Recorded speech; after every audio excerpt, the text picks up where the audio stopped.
Welcome to Watch, Review, Repeat. This is the podcast where two best friends discuss the latest in film and television and then do it all over again the following episode. My name is Colton Brown, and joining me for the second time in 1 week is Mr. Andrew Meadows. Yeah. Wait, no, that's the wrong movie. It's-a me, Mario. Hold on. Let me do the Chris Pratt version. It's-a me, Mario. I don't know. His dad had that voice, though. Yeah, that's true. Or the guy at the pizzeria. True. We'll talk about it. Mm-hmm. We will talk about the Super Mario Bros. Movie because it's taken over the world. It has taken over the world, and we'll talk about that as well.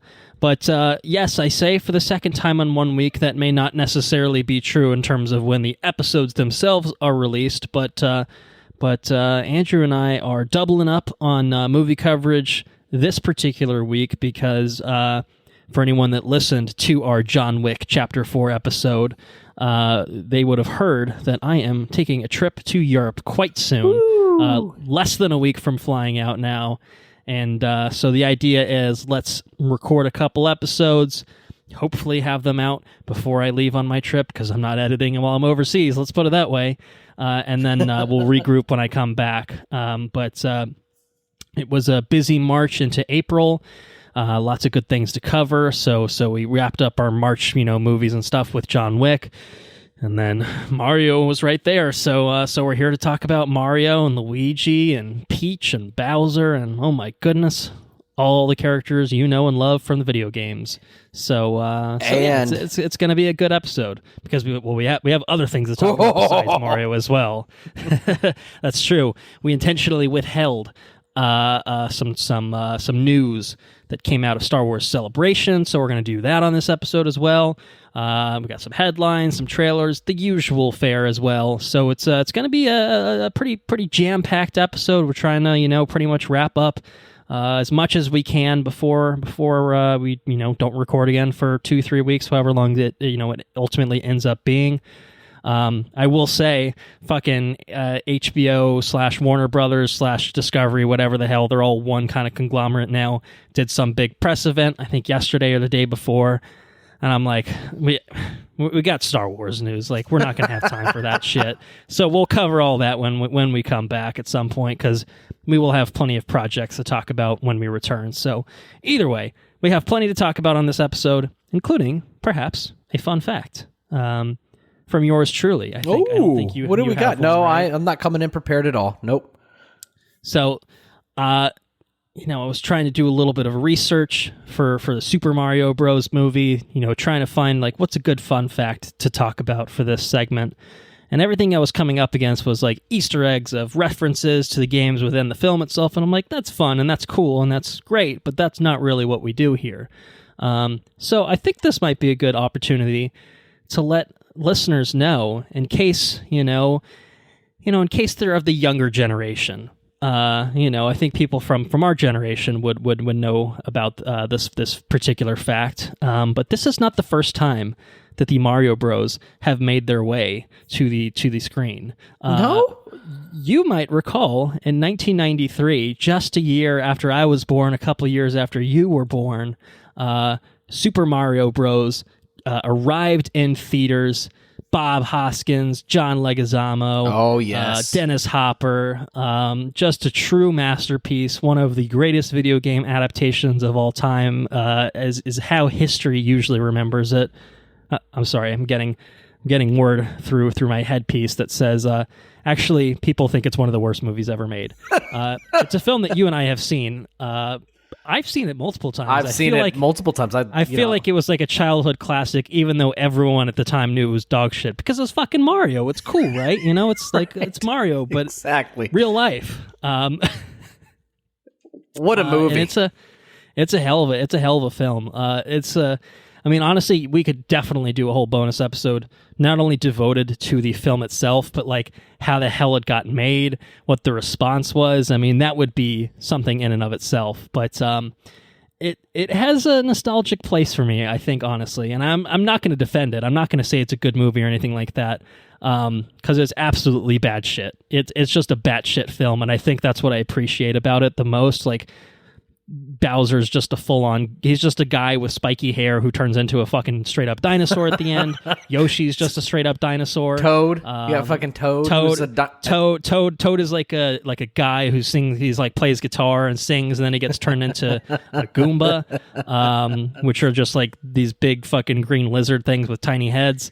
They dance in the elevators. Big old suits. They dance in the elevators.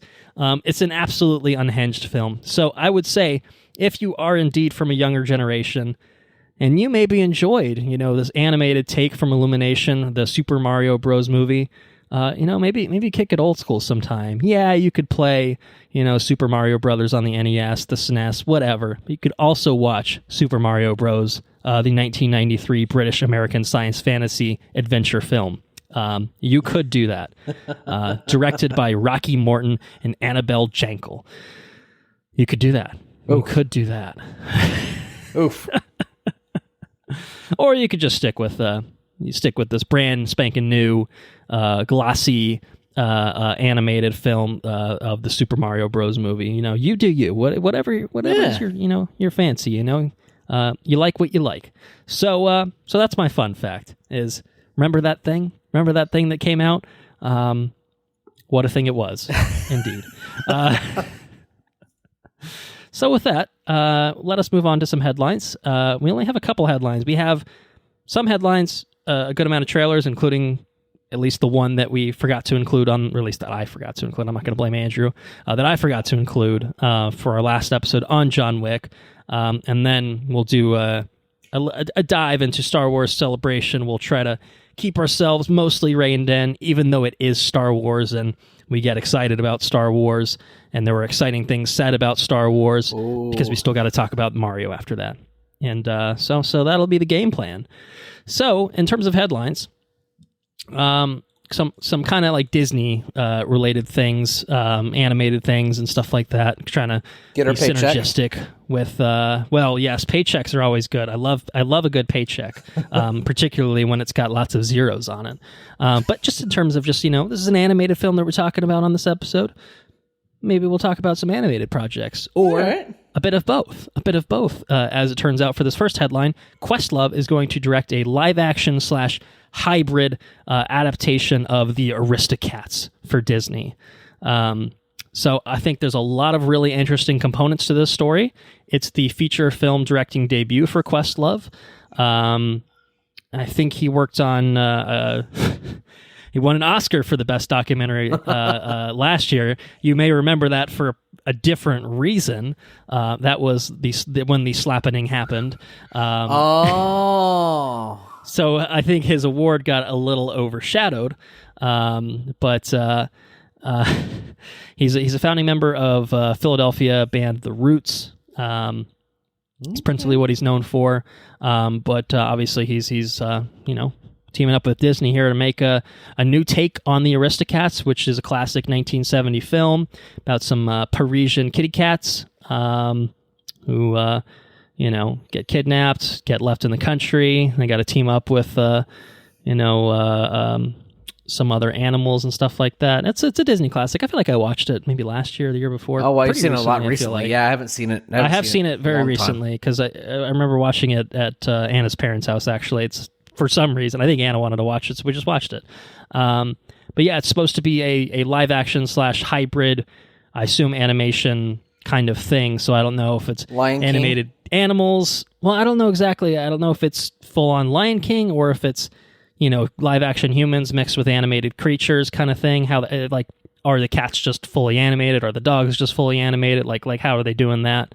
I don't know. So interesting. We'll see.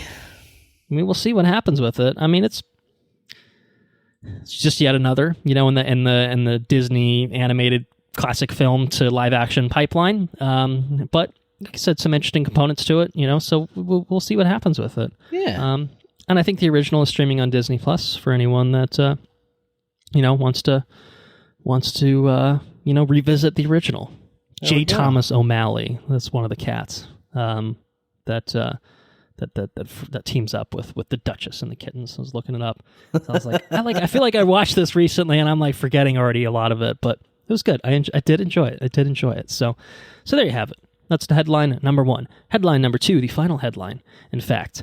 Yet another in the animation to live action pipeline for Disney.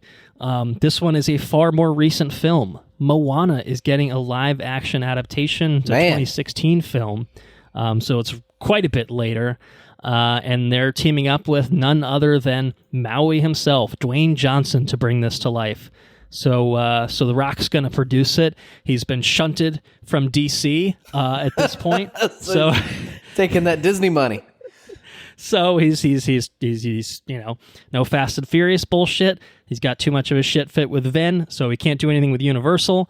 So yeah, he turns to Disney. And what can they do? Well, they can bring a Moana movie to life. So I mean, wow. I feel like it doesn't actually say, but I just kind of assume that he's still going to be Maui because he could just play him in real life. I feel like there's no reason for him to not do it.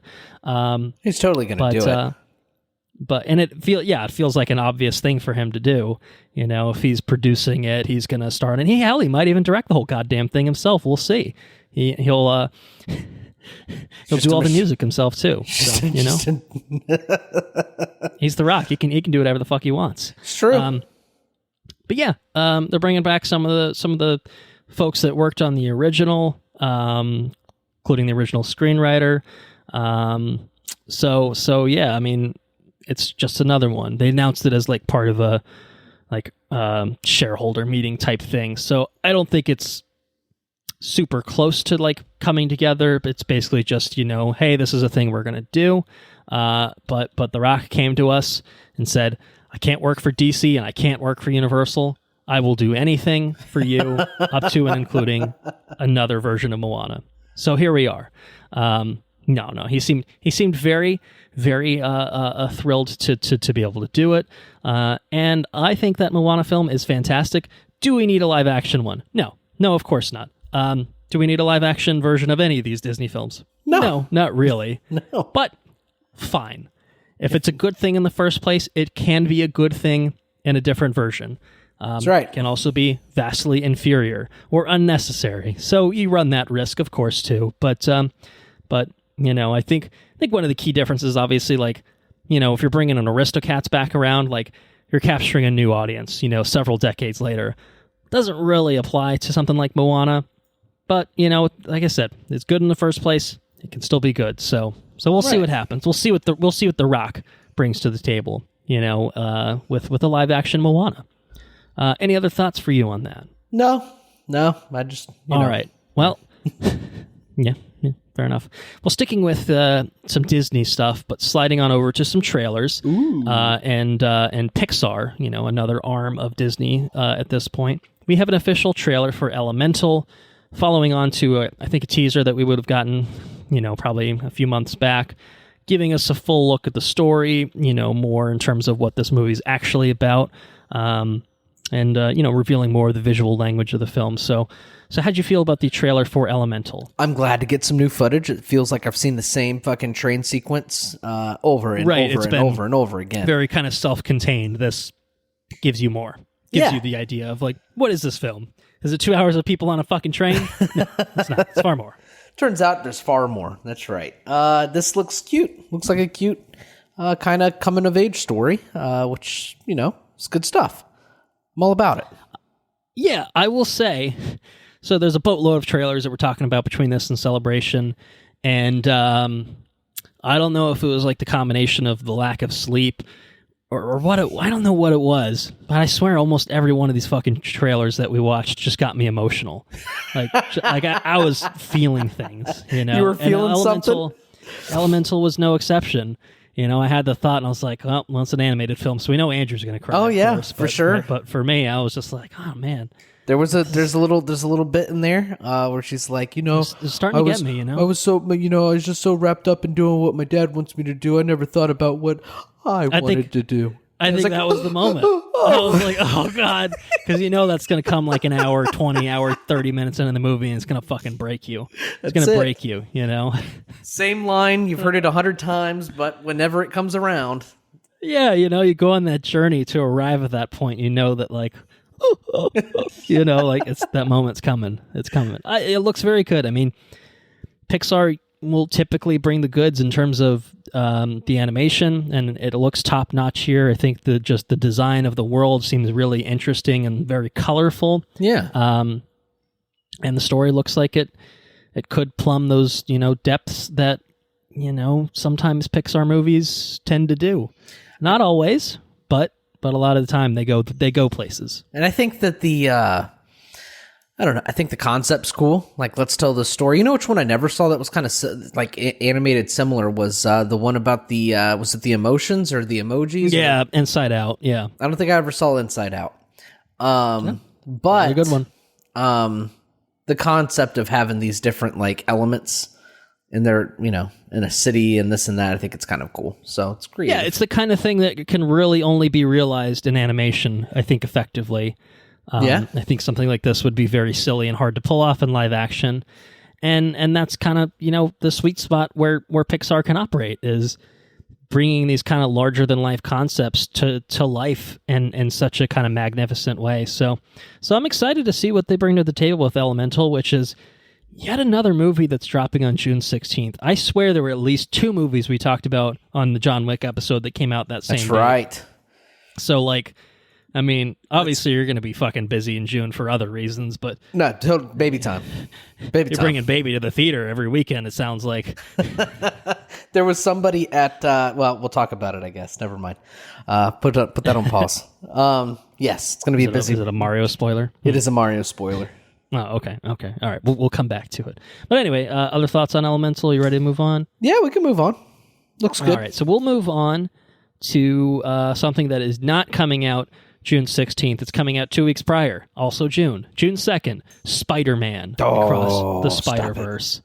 So I will say for my money, I didn't love the teaser for this movie. I did not love the teaser or the first trailer, whatever it was. I thought it was kind of awkwardly edited. Didn't really give me a good sense of what the film was. But I always knew, based on how good the first one and the fact that this is basically just bringing everyone back, that this would deliver the goods. Right. This trailer delivered the goods for me. Yeah. Okay. It did. It got me emotional, man.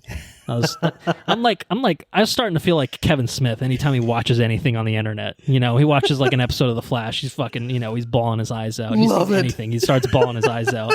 I started to feel like Kevin Smith watching every one of these fucking things. Like something about them was just so specifically catered to me. Just speaking to you. Yeah. And this one's just fucking Spider-Man, so of course it's catered to someone like me.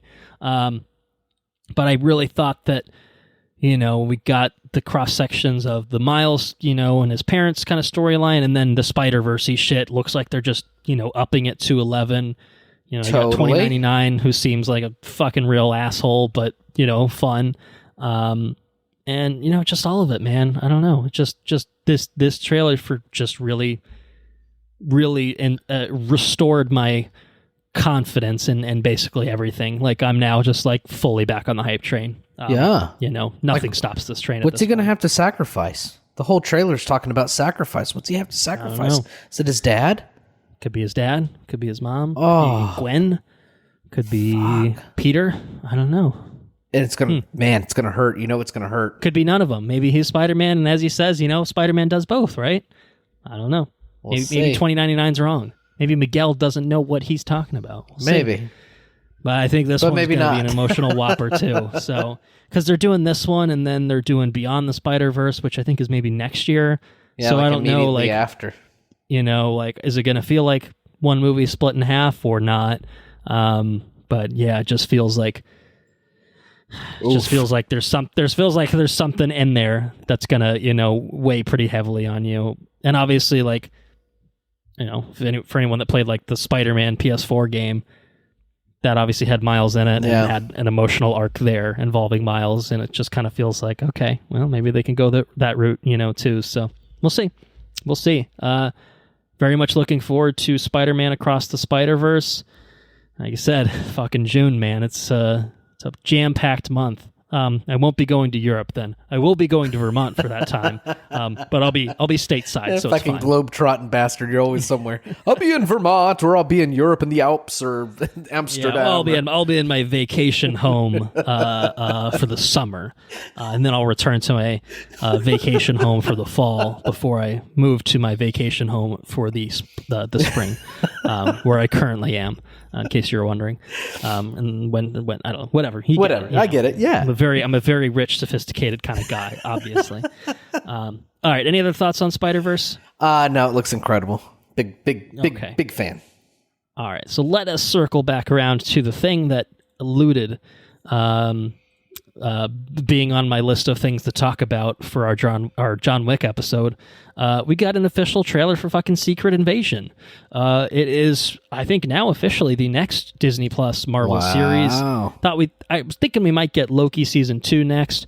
Maybe some Jonathan Majors drama has it in limbo for a period of time. I'm not sure exactly. They're like, let's just wait and see how things play out, or maybe this was the plan all along. But alas, you want to guess what month this comes out on Disney Plus? June would be correct. June 21st. The first of 6 episodes of Marvel Studios' Secret Invasion will be coming to Disney Plus.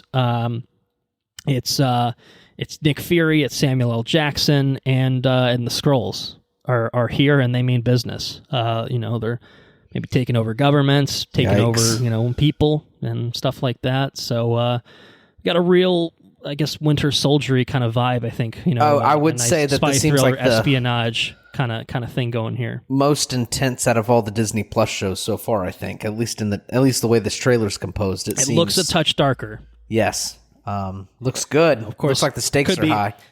Could be marketing misdirection, but hopefully not, because I think this is a tone of the Marvel universe that they haven't explored all that much, but when they have, it's been successful, and I feel like this is the kind of storyline that could absolutely make sense. Who's putting the show together? To do this? Actually,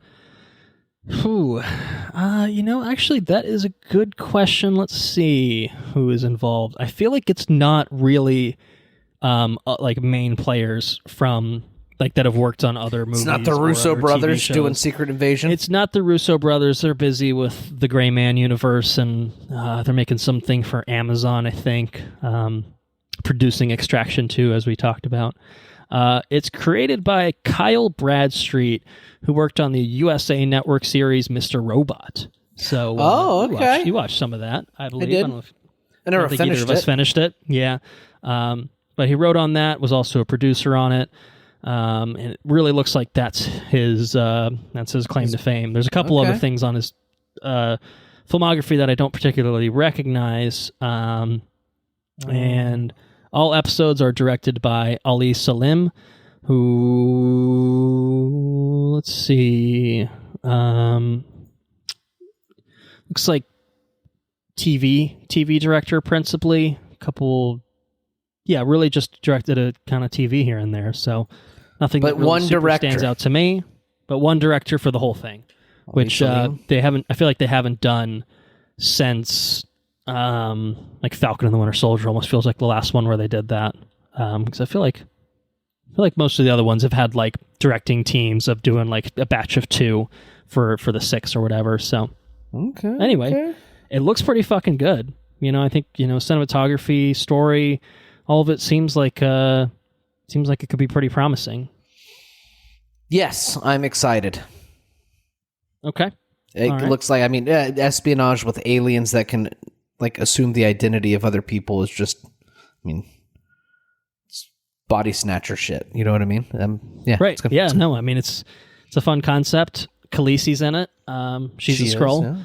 Yeah. So that's cool. Ben Mendelsohn's in it, and he looks like a Skrull at some point. Ben Mendelsohn, he is. Yeah, he's definitely a Skrull. We've seen him as a Skrull once before in Captain Marvel. We did have it. Yeah, you're right. I remember that. Maria Hill's back. There's good Skrulls and bad Skrulls. Yes. There's good Skrulls and there's bad Skrulls.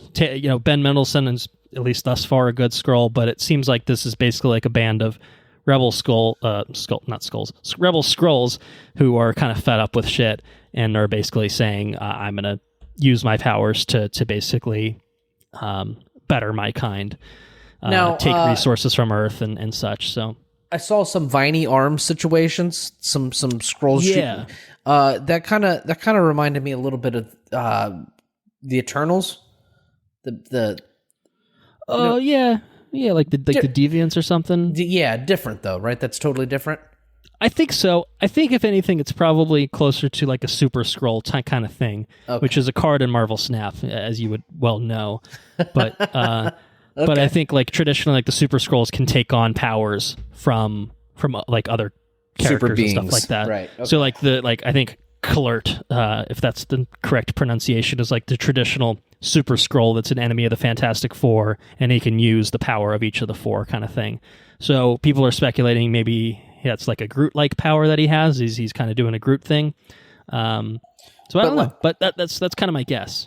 So there's regular scrolls that just assume identities. They can just shapeshift, and then there's scrolls that have the ability to kind of actually use powers, from super people. From, I guess maybe identities that they've assumed, and stuff like that. Yeah, something like that. Okay. So all right, yeah, that could be what was going on here. It's pretty crazy.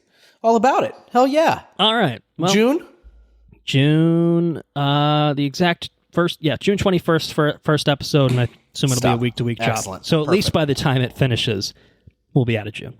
So we'll have time to catch up if you have to start late, so. I make it a point while baby is in the womb to just crank the shit out of the speakers. And then that way when baby is here, I can, hold baby. Baby can fall asleep while jamming out to the TV. So hopefully there will be no issue. Knock on wood. We'll see what happens. All right. One final trailer before we get on to Star Wars stuff. The Continental, from the world of John Wick, which is a TV series. It's being described, I believe, as a 3-part special. I'm not sure exactly what that means. I don't know if it's 3 1-hour episodes, 3 2-hour episodes. I don't know. I don't know what the deal is. But it's a mini series, basically a John Wick spinoff. In case you couldn't get that from the title, The Continental, from the world of John Wick, which, as we all know, rolls off the tongue very nicely. Well. Yeah. It's a real Fast and Furious Presents kind of situation. But it's taken us to the 1970s with before, a cool song. Yeah, some good stuff. It's before, John Wick really takes over. It's following a young Winston and how he comes to his position as the manager at that New York Continental. Who plays Winston?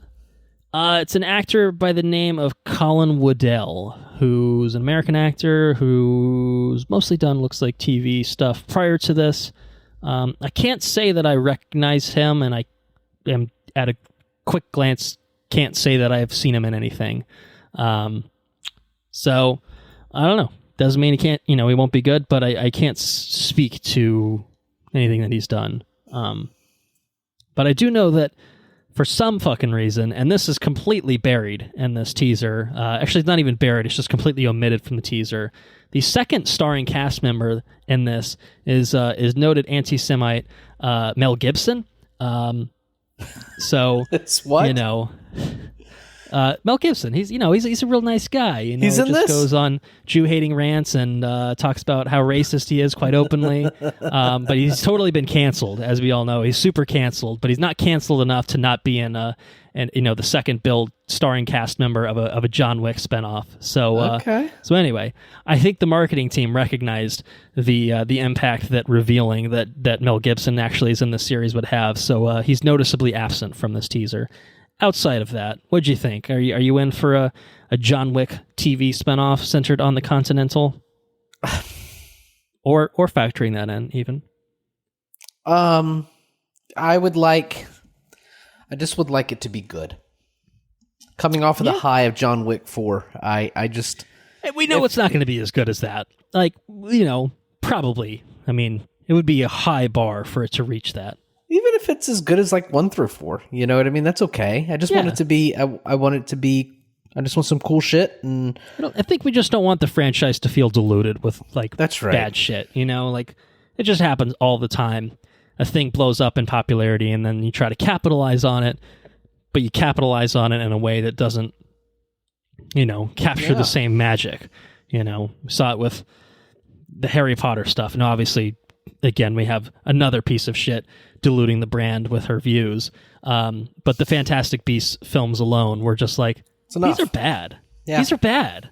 Like, we don't want any. This sucks. We don't want this. You know, and now my interest never saw the third even one more or whatever. I right. don't even know if there's any more. Yeah, I don't, like, you know, no, like it was so bad, no one fucking saw it, so they canceled the franchise. You know, it's like, okay, so. Don't do that. You know, that's kind of the thing is how I feel about it. Don't do that. So we'll see. I mean, with this, I think it was a stylish enough teaser. It's pretty short, pretty snappy. It's coming to Peacock in September, so it's not a June release at least. I don't know. I'm gonna say I'll wait and see on this because I don't think the teaser didn't tell me enough at all to get excited about it. Sure. Okay, so here we go. So some follow-up thoughts on it's 3 90-minute episodes is how they're doing it. Okay. So it's almost kind of like a BBC take on things, a Sherlock kind of thing, which is cool. I could dig that. It's a good length. A few mini movies, more or less. But yeah, I don't think that Chad Stahelski or any of the creators of the mainline John Wick are really involved. They're producing it, but I don't think that they are like super hands-on with it. They were probably pretty fucking busy with John Wick Chapter 4. So that kind of makes sense, but I do worry that if it's just kind of, you know, been, you know, spun out to someone who has nothing to do with the John Wick franchise, right. is it going to, fit right in? And I have the same concerns about that ballerina spinoff that they're doing as well. So we'll see, you know. Is this just the beginning of the continuing expansion of the John Wick franchise, or is it the beginning of the end for the John Wick franchise? Right. Yeah. We will see. We'll get another trailer. We'll get it in September. We'll find out for ourselves, I guess. So yeah. Well, are you ready to talk about Star Wars Celebration or not? Yeah.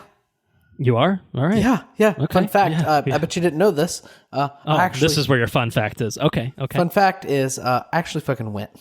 Oh, you did, but I didn't. Is that what you're saying? You're saying you went only by yourself without me? I went only by myself. You're the only one that slept on a concrete floor overnight in anticipation of trying to get into a panel, which we got into an overflow room for or something like that. Is that what you're saying? Right. That was bullshit. But it was a cool experience. I'd do it again. I'd like to do it again. I'd like to do it again one day. 2025 is in Japan. I saw that. Yeah, they're doing it in Japan, which is pretty cool. Probably won't make it. No good.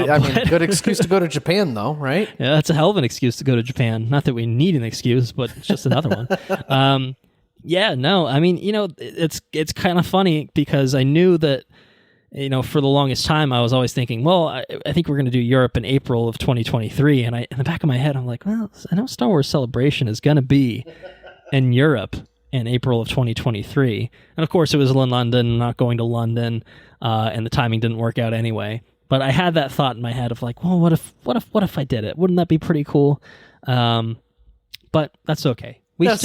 Such a cool experience when we did. It was a really cool experience going. I'm so glad that we were able to do it when it was in Orlando. You know, if they did it in New York or something like that, then I think I would go without question. Anything that's like, even like in Anaheim, I would be tempted to you know, take a trip for or something like that. So, or Canada, I could do a Canadian, you know, put that shit in Toronto. I don't know. Is that the biggest Canadian city? It might be. I have a passport. I could do that. Right. Exactly. So, it was a very fun experience in person. But as it turns out, it's also a very cool experience when you get to see at least a chunk of it virtually, or at least you get all the big news from it, you know, without having to sleep on a concrete floor and whatnot. You get to just enjoy things. Now, you miss out on certain things. There were trailers shown for things that we didn't get to see, you know, on the internet. I mean, technically, there are some, you know, poorly shot, you know, fan camera versions of clips and snippets of things and stuff like that, but we won't dive into that really too much here. We'll stick with what's been officially released and what is now officially known from Star Wars Celebration. So before we talk about all the Star Wars things, Star Wars is, of course, you know, a Lucasfilm product, And there's another Lucasfilm film coming out this year by the name of Indiana Jones and the Dial of Destiny. And indeed, they brought Indiana Jones and the Dial of Destiny to Star Wars Celebration. Wow. Star Wars Celebration, it's a Lucasfilm celebration, okay? So, sharing the love. So they had a panel for it. They brought out some cast members for it. And one of the things that did make it onto the internet was a new official trailer for Indiana Jones and the Dial of Destiny. And this is another one where the emotions hit me. As soon as that theme song kicks in, you're just like, I know that half of this franchise isn't that good. At least... There's some really good ones, though. It's a really uneven franchise in terms of how much it swings, in terms of quality from film to film. But we're due for a good one to keep the pattern right of the TikTok. odds being the best ones. The TikTok, this is the tick to the talk, I guess, at this point. I feel like it's starting a new TikTok sequence. But I think it looks pretty good. It's the first one not directed by Steven Spielberg. It's James Mangold doing it. Okay. Bookmark that name. We'll talk about him shortly. And it's just another look. We get some de-aged Indy. We get some Which older looks Harrison good. Ford He looks Indy. good. It looks pretty good. Yeah, the technology is in a pretty good place right now. It's not perfect, but it's pretty good. It doesn't throw you off. I feel like even from the just the little bits in this trailer. Especially in quick little snippets. Right. We're a far cry from Jeff Bridges and Tron Legacy and such. Yes. We've definitely evolved over the past decade since then. So yeah, what do you think? Are you looking forward to this? Yeah, absolutely. I look forward to all the indie movies. Even the bad ones. Yeah, I mean, before I knew they were bad, Right. Well, yeah, that makes sense. But there are sequences within each bad film that, guilty pleasure I kind of just hold on to, Sure. One sequence that comes to mind is Indiana crawling into a refrigerator, a nuclear blast launching him away. It's like, what? That was a treat. Yeah, it's a little treat. Shia swinging with the monkeys, also excellent. Excellent. Yeah, the ants, the big ants. Fire ants, yeah. So, ups and downs, but this sounds like a cool premise. It's got Maz in it.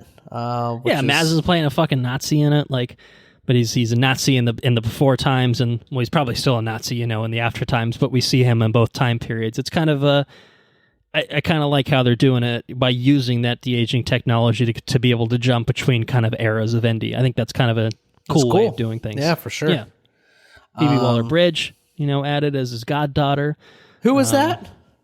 It's Phoebe Waller-Bridge, who's playing his goddaughter. She's, I think, mostly known for Fleabag. I think it's an Amazon show, of which there are a few seasons. For some reason, maybe I don't know what it is, but I got. She was L3, the droid in Solo, so you probably would have at least heard her voice there. Okay. as the droid. Well, I got Eva Green vibes from sure. from fucking James Bond when she closes the elevator door. You know what I'm talking about? I don't know. Coincidentally, Phoebe Waller-Bridge did a pass on No Time to Die as a screenwriter, so she co-wrote some James Bond. Not that one, but just... She co-wrote some James Bond? Yeah, she came on and polished up the script for No Time to Die, yeah. So, so it's funny that you mentioned, okay. a Bond lady. If there's anything I can say about it is it comes out in fucking June. No, you're joking. No June way. 30th. So they're spreading it out a little bit. But Little Baby B is coming into the hottest month of the year. He really is. I mean, I don't know if this is just a symptom still of, COVID delays and stuff like that. So now they're stuffing everything in short release windows or what's going on. But man, June just feels absolutely packed. Loaded. So imagine having a fucking kid in the midst of all that. I don't know how we're going to handle any of this. If we are going to handle any of this, we'll figure it out, I guess. We'll figure it out. Everybody's along for the project ride. For a month. I don't know. We'll see. Our baby B is just going to be screaming and wailing on air. We'll see. Nah, he'll be sleeping. He'll be good. Yeah, he'll be young enough. It'll probably be fine. It's when he grows up a little bit that we'll have to tinker with things perhaps. But yep, June 30th will bring us Indiana Jones and the Dial of Destiny, and it's a Lucasfilm film. God, it's hard to say. It's like a tongue twister somehow. It just doesn't feel right. But it's a Lucasfilm film, as are many of the things that we're going to talk about in the rest of this section on Star Wars Celebration. So I think we'll we did get a couple trailers, but I think we'll talk about those at the end. So I think to start with, what we can do is kind of recap basically all the big announcements from Celebration in terms of what we have to look forward to on the film side of things, on the television side of things, and beyond. So we're just going to run down the list, and I'll ask for your reactions and stuff, and yeah, then we'll talk about Mario at some point, a little bit later. But Star Wars takes precedence right now, I think. So we have 3 films that were officially announced at Star Wars Celebration this year. 3 new Star Wars films. They're making movies again. 3 new films. They're bringing them back. They're bringing films back. Okay, what do we got? Theoretically, the first is set to debut late 2025, but they didn't announce titles for any of these. But they announced the premises for each, the time periods for each, and basically the creatives involved for each. Okay. So the first one, which it sounds like is the closest in time to entering production, is a film that will be set 15 years after the events of Star Wars: The Rise of Skywalker, and it will bring back the character Rey as the lead film, as she is basically attempting to rebuild the Jedi Order like Luke Skywalker did, but miserably failed at, apparently. So that's the thrust of that film, something beyond what we've seen in any version of Star Wars right now, past the events of The Rise of Skywalker. This is one that will be directed by Sharmeen Obaid-Chinoy, who directed several episodes of Ms. Marvel on Disney+. It's the one that Damon Lindelof was working on the script for, and then someone else came on board. I think the Peaky Blinders guy came on board to rewrite the script. So it sounds like this one's fairly far along in terms of development time, and so we can expect to see this one the soonest. So what do you think? Are you ready for the return of Rey and the new Jedi Order? I like Rey. Me too. I do too. Yeah. I got art of her on my wall in here. My wife allows that. Can you believe that? I do like Rey. I think that while I would enjoy... I mean, we got 3 movies to talk about here, so maybe one of them will scratch an itch that I'm looking to get scratched. I don't know. But I just want a good story, man. You know? Give me a good story. Give me a good Star Wars story. Yeah, and it doesn't sound like this is necessarily episode 10, to be clear. Right. It's just... I hope that it's not. I think that... And this is kind of... What it sounds like Kathleen Kennedy said is basically their approach with films is not, we're not thinking of it in trilogies, we're thinking of it as one story at a time, and then if it's successful and it does well, maybe we build on it. You know, so maybe this turns into its own trilogy of a de facto episode 10, 11, Jedi 12, Academy but it's kind not, of situation. But it's not trying to be that right off the bat. It's not, pigeonholed into being a trilogy and they have to, like with The Rise of Skywalker, scramble to figure something out and kind of fuck it a little bit. So maybe this will right some of the wrongs of the franchise and kind of reset things to a more interesting setting. What I will say is it'll be a new time period. It'll be a new setting for the most part. Maybe it'll bring back some familiar faces. I mean, it would make sense certainly to bring back a Finn, a Poe, and any of those sequel characters back along the ride. Maybe they'll resurrect Kylo Ren somehow. He's back. Darth Vader's back too. Everyone's back. Hayden's back. Maybe they'll do that. But maybe not. We know, but maybe not. Maybe they won't just do the same things over and over and over again, and this will be something new and fresh. Maybe. I think it would be. I think it would be really cool to have like a low key fucking Star Wars movie. Yeah. About pupils training in the ways of the Force. That'd be cool. Maybe Rey's not the main character. Maybe not. Maybe it's Karate Kid. Maybe it's the Karate Kid. Uh-huh. But in Star Wars, it's the Last Jedi's broom kid. Bingo. He's back. He's the main character, and they're teaching him the ways and this and that, and his conflict is with other groups of training Jedi, and maybe one of those Jedi flake off and they become asshole Sith or something like that, or whatever. You know what I mean? But maybe just a real like tight story told on teaching these people. I think that'd be cool as shit. Probably won't happen. No, it'll probably be a little grander scale than that, I would guess. But that would be cool. I would watch that too.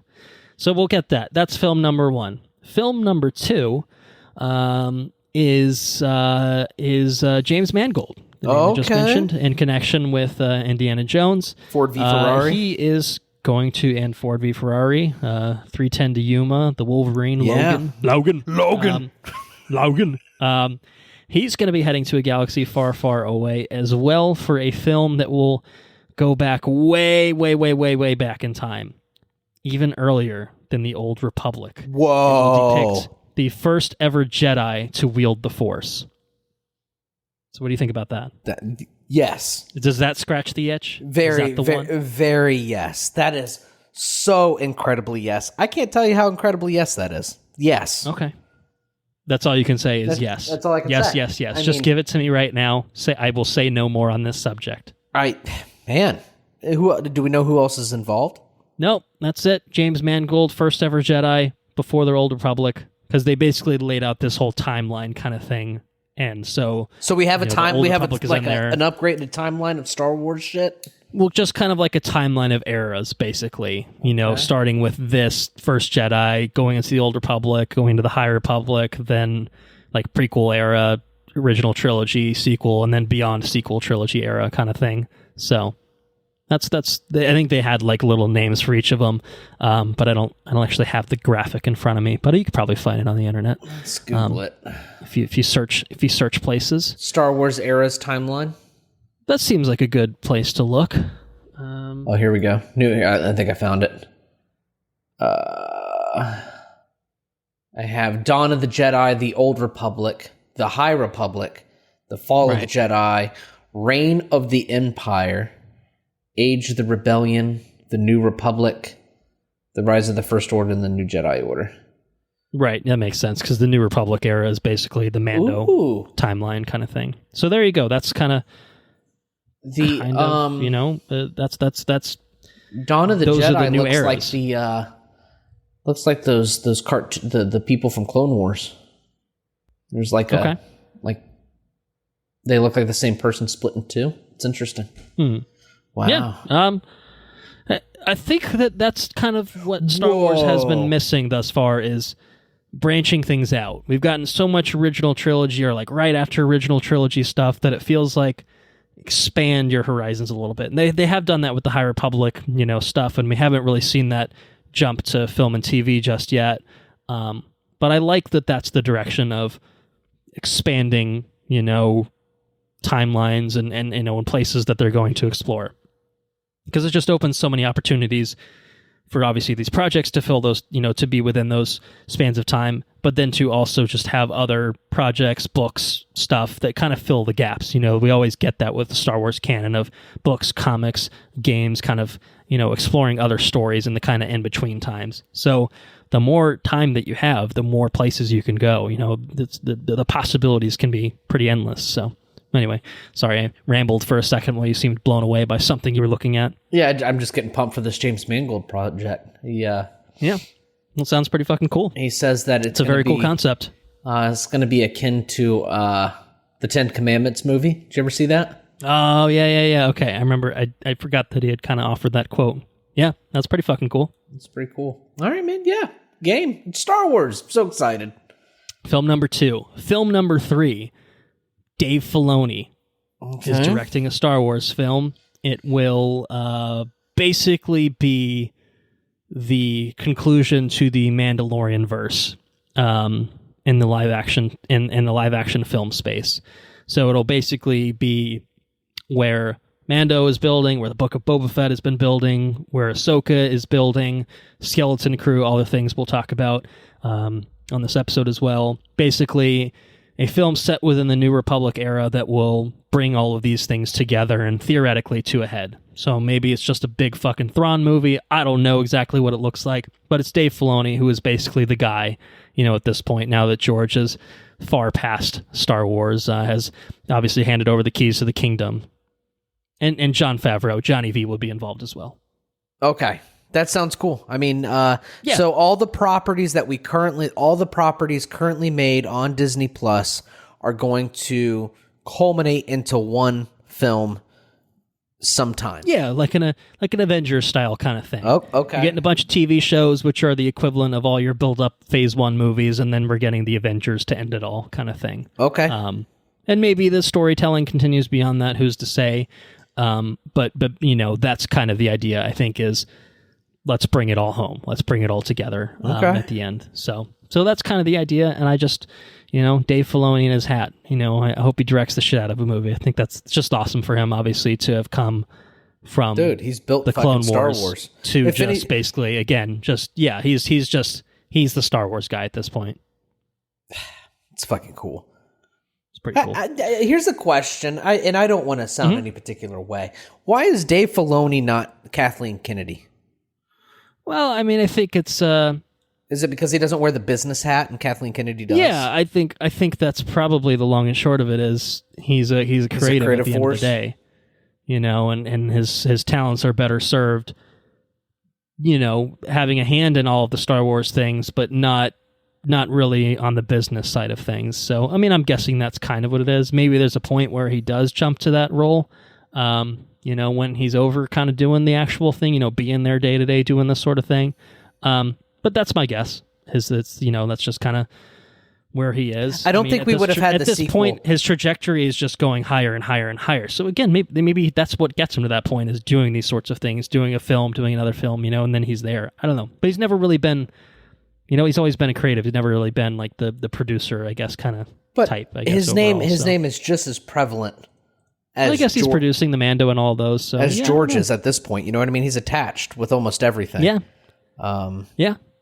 But anyway, I think that he would have handled the sequel trilogy better than I think if he had more heavily, You're probably not wrong. But I think, it is what it is. Kathleen Kennedy is not the only one that gets blamed for the sequel trilogy, I think, possibly going awry. I think you can blame JJ. You can blame a number of people of just not having a cohesive vision that felt, like the right direction overall. And there's a lot of value in the sequel trilogy, I'll say. Yeah, no, of course. I do feel like it certainly could have been better. I think that's a fair statement that I don't think is going to ruffle too many feathers. So I don't know. But hey, let Dave cook is what I say. Let Dave and Johnny B cook. Well, what else is cooking? Well, that's it on the film side of things, but we got plenty on the TV side of things. So, in other words, we got a bookend in God damn it, Top Gun. Patty Jenkins, Top Gun. Oh, well, so yeah, Rogue Squadron, nothing official announced on that front. Kathleen Kennedy left the door open to doing it at some point, possibly as a series, but I think it's that'd be current. Cool. It's Patty Jenkins' iteration is definitely dead in the water right now. Okay, so we'll see if it gets revived sometime later, but not anytime soon. What about our Thor fella? I can't recall any names. God damn it. The New Zealand director. Oh, Taika. Yeah, they didn't say anything Waititi. What's he doing? They didn't say anything about Taika Waititi's movie, so I'm not sure what's going on with his. I mean, it sounds like from other channels, it sounds like it's still in development, but not anywhere close necessarily. Okay. Whereas like 2 months ago, reportedly that was one that was the closest to being made. So I don't, either way, this is what Lucasfilm was telling us. This is straight from the horse's mouth. We have to assume they're telling us the truth about these things. All right. Anyway. So we don't know what's going on with those, but we know what's going on with some TV projects. So, obviously Mando is close to wrapping up a third season. They had a brief panel on that. Nothing too crazy from that. Andor is getting a second season. It's it's got a release date tentatively for August of 2024. So it's a little over a year. They're about halfway through filming of the second and final season of that. There was a little bit of footage showed off from it, which from what I read, just looks like more Andor, which obviously is a good thing. Okay. And then on the Mando side of things, in terms of the Mandoverse, we got some information on Skeleton Crew. which is within the same. It's the New Republic timeline, same time frame as Mandalorian, as Ahsoka, which we'll talk about shortly. It's about a young group of adventurers attempting to find their way back home after getting lost, and it's kind of, from what I can understand, a little bit more of a Stranger Things kind of, or Goonies-esque kind of thing, with a younger principal cast of kids and stuff like that. Okay. But also part of the cast are Jude Law, who's playing a Jedi of some sort, or at least someone with a connection to the Force. Kerry Condon from the Banshees of Inisherin is playing a role in it as well. And then they announced the directors on it, and they're very exciting. So the directors on this series will include John Watts, who did the Spider-Man Home trilogy, David Lowery of the Green Knight fame. No! Jake Schreier, who is doing the upcoming Thunderbolts film, Bryce Dallas Howard, who obviously has done quite a few Mando episodes to date, Lee Isaac Chung, who has also done some Mando episodes and directed Minari. And then finally, I think the coup de grace, the Daniels are directing some of Skeleton Crew, fresh off an Oscar win for Everything Everywhere All at Once. So that's a fucking ridiculously stacked directorial crew right there. What the fuck is the Skeleton Crew? Now I gotta Google it. Skeleton Crew. Yeah. Does this start in June? Look at it. I think that they're filming it, so it's probably a next year project at the soonest, I believe. So, oh no, they're done filming. It's in post-production. So, hell, maybe there's a chance we get it by the end of the year. That could happen, depending on how much work needs to go into it. Which it is Star Wars, probably plenty. So, we'll see. We'll see when Skeleton Crew comes along, but it seems like it's well on its way to being part of the Mandoverse. Maybe sort of in the way that we got a Book of Boba Fett. We get something like Skeleton Crew that explores something different. Maybe they set up some of this in either Mando or Ahsoka. I don't know, but yeah. Watts approached Lucasfilm about cool. telling an Amblin Entertainment style coming of age story set in the Star Wars universe. That sounds absolutely incredible. Yeah, no, very, very. Could you imagine, cool idea. Like one episode, you and your friends are doing this and that, and you're on this adventure, and then all of a sudden you meet this dude, who like you get into like a crisis, you get into a problem, and you're trying to figure it out, and all of a sudden this Jude Law dude comes out and he's a Jedi, and he just fucking like moves rocks out of your way and saves the day, and that's the end of the episode. Happen. Maybe in like episode 4 or 5. They could book a Boba Fett it, and Din Djarin pops up, and there's a whole episode about him, and he saves the kids at the end of the day or something. I don't know. They could do that. So cool. But it sounds very neat. I think you got me wildly pumped up about it. Aside from just the premise sounds cool, and Jude Law being a Jedi, which also sounds very fucking cool. The directors, the creatives in charge of this is very, very exciting. It all sounds very promising. Very good premise. The directors alone kind of speak for themselves. Yeah, it seems like a winner, I would say. So yeah, that's just one of the several TV shows in the pipeline for Lucasfilm. Another one is called The Acolyte, which is the first live-action realization of anything set in the High Republic era, which they started as kind of like comic books kind of thing. And so the High Republic is into before live-action space. It's after the Old Republic, but before the Fall of the Jedi, basically. Before the prequel era. So stapled between, I think it's like 200-300 years before the events of, say, The Phantom Menace. So essentially the Sith are thought to be completely defeated, freshly defeated, right? I think that's the whole deal. The Old Republic, they fought the Sith, basically. And then once the High Republic is in place, it is thought that there are no more Sith. Right. Okay. But there are Force users who are still bad, I think, is kind of the idea. They're just not necessarily Sith affiliated. Part of that kind of thing. They'll use red lightsabers maybe or something. I don't know. Right. So it is it's a series coming to Disney Plus, which the showrunner Leslie Headland describes as Frozen meets Kill Bill. Jesus. Okay. That's interesting. A series will focus on the dark side of the Force at a time when it was at its weakest, which I think very much ties into what you're talking about. She says this is when the bad guys are outnumbered and they're the underdog. It's coming to Disney Plus 2024. The cast includes Amanda Stenberg, Lee Jong-jae from Squid Game, Manny Jacinto, Daphne Keane, and apparently Carrie-Anne Moss, who will have force powers in this. It will also have the first live-action Wookiee Jedi, who is going to be played by Yuna Suotomo, who has played Chewbacca, taking over from Peter Mayhew since he was kind of unable to play him for the action sequences, and obviously has subsequently passed away. So yeah, it's the High Republic. It's the time for the High Republic, to actually take center stage on a live action format.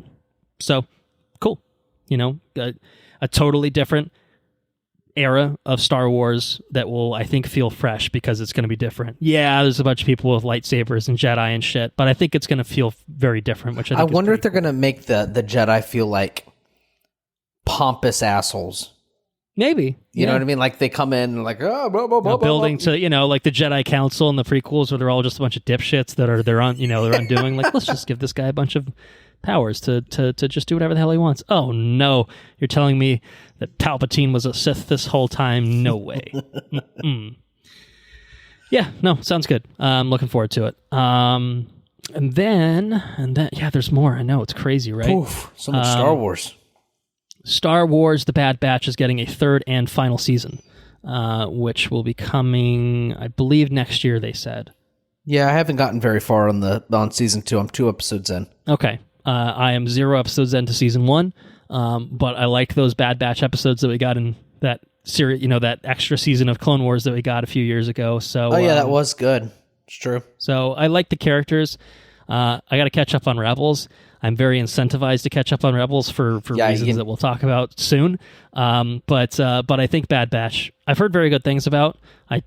As I recall, you liked the first season, so I do want to give it a go at some point once I get through the other Star Warsy things that I need to catch up on. I mean, my personal opinion, aside from like the Maul stuff in Clone Wars, I don't think any of it holds a candle to Rebels. Rebels is okay. That's top tier shit. In my personal opinion. I mean, maybe it's debatable. Somebody from the listener's corner can pipe up. I would like to have a conversation about it, but it's been a while since I've seen both, and there are some good arcs in Clone Wars, but Rebels is one cohesive, strong story, I think, and very much like Rebels. So yeah, you need to finish Rebels, dude. I will get on it before long.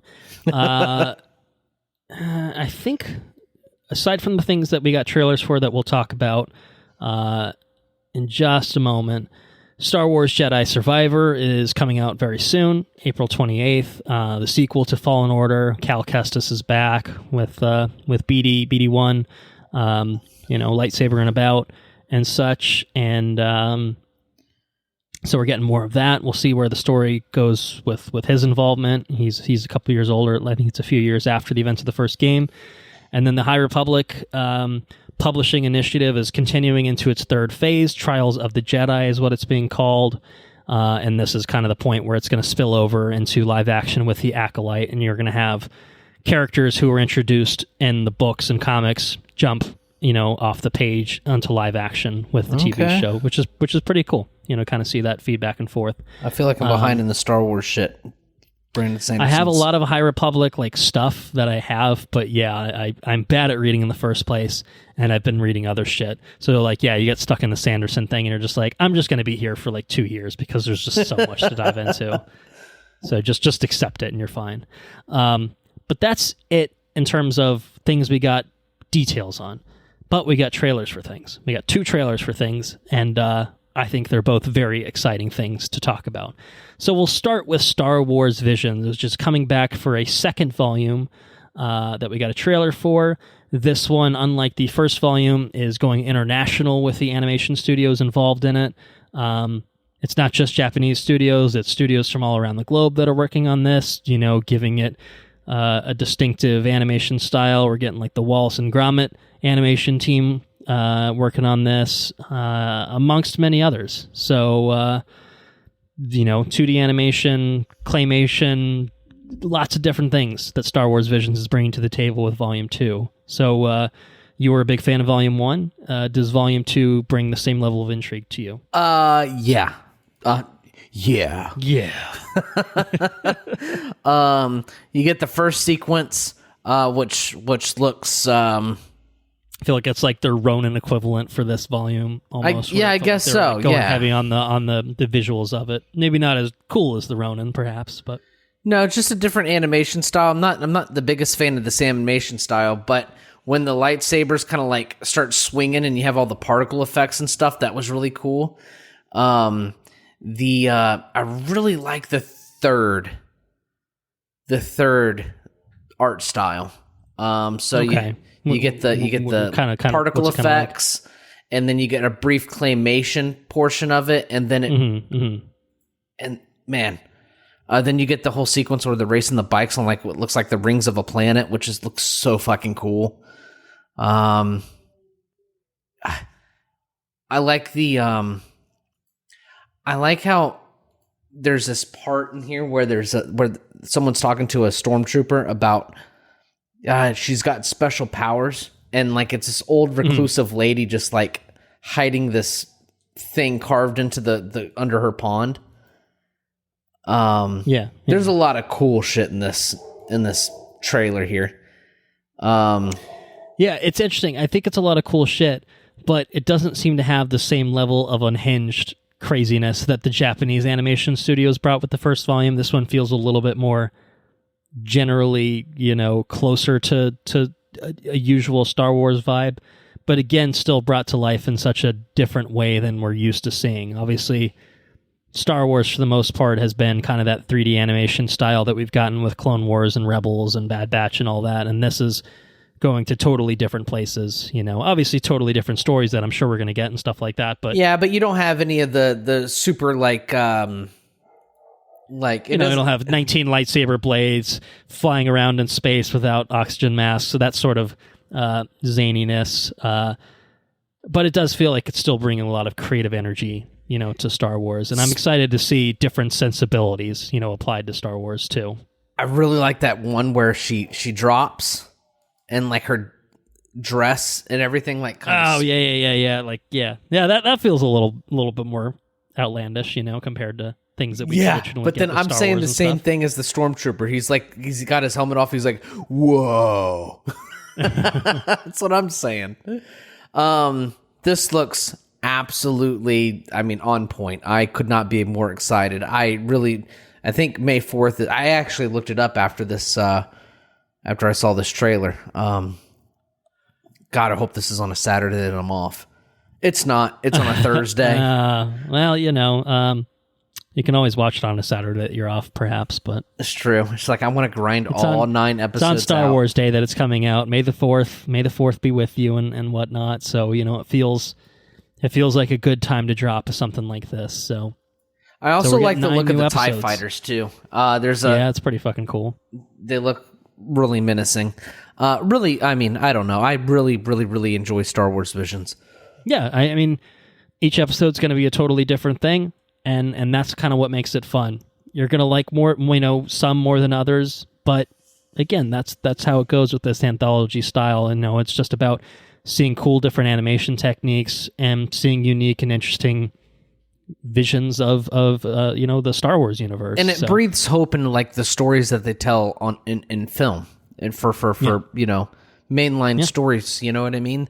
You can have a story completely detached of the Skywalkers and still have a really compelling movie. Do it. Yeah.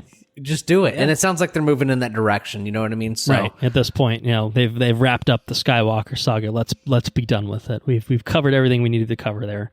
And then some. But yeah, that's Star Wars Visions, May the 4th. And last but certainly not least, we have a teaser trailer for Ahsoka. Which will be coming to Disney Plus in August. And I think it's safe to say that it's basically just live-action continuation of Rebels, which I imagine is probably a cool thing for you. Oh, yeah, super cool thing for me. This show makes me want to, or this movie, or I guess it's a show.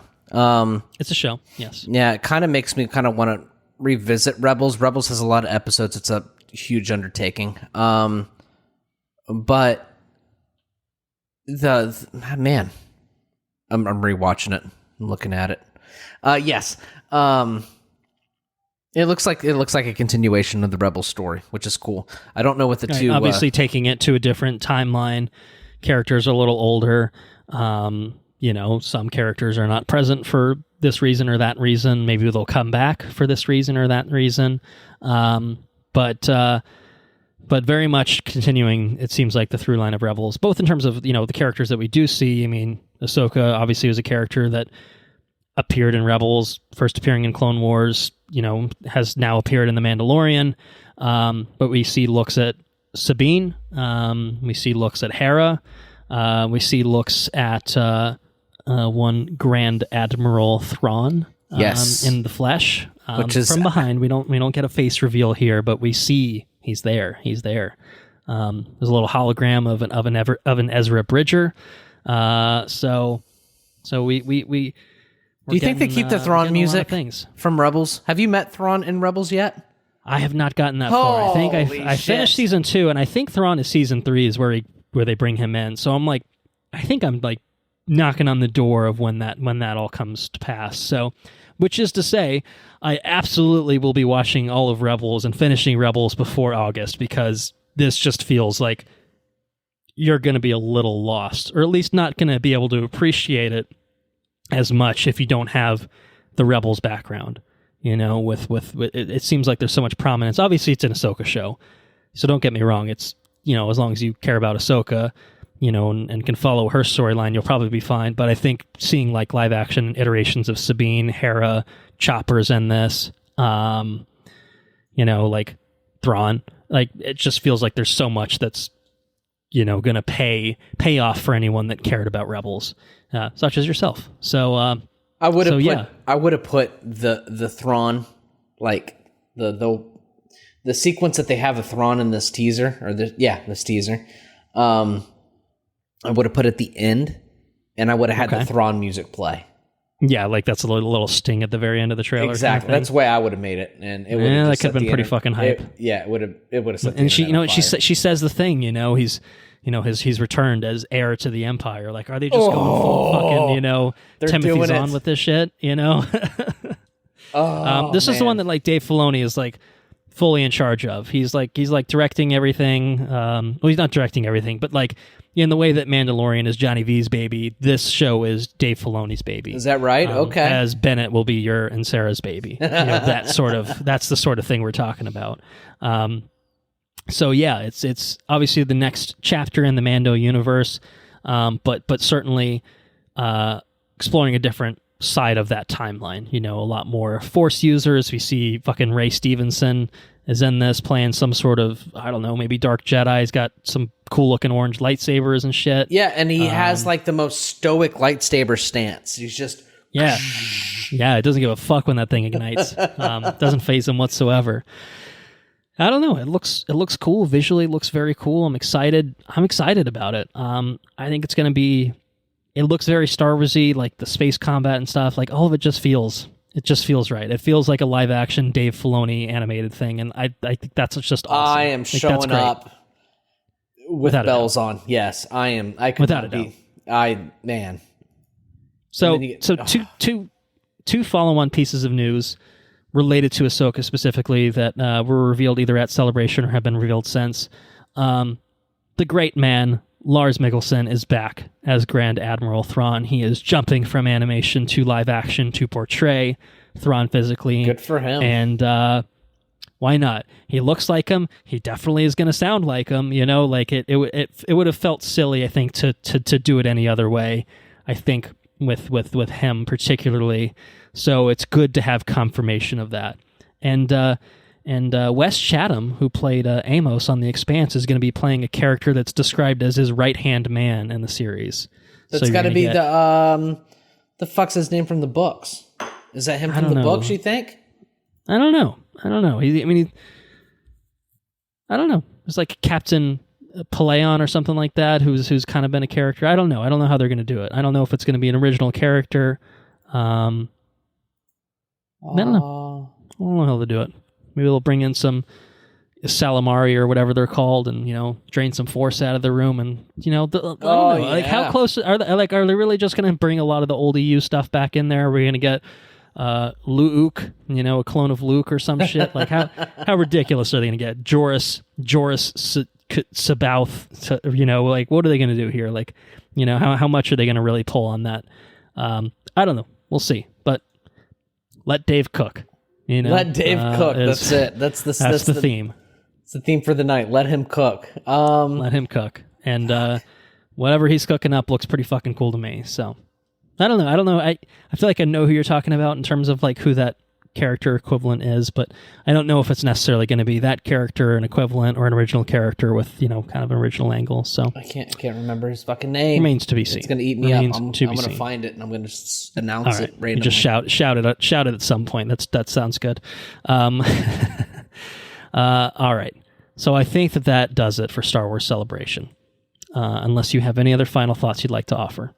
No, I'm good. That's it. Man, we got a lot of shit to look forward to.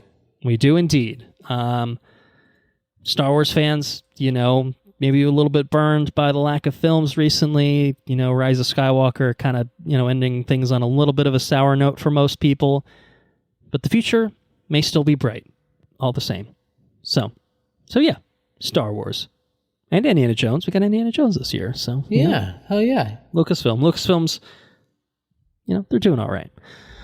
Well, is it a good time to turn our attention to the Super Mario Bros. Movie? And to reiterate, mean the 2023 one and not the 1993 one. Are you ready to do that? Yeah. Vantos. Oh, Eli. Oh, yeah. That sounds... Eli Vanto.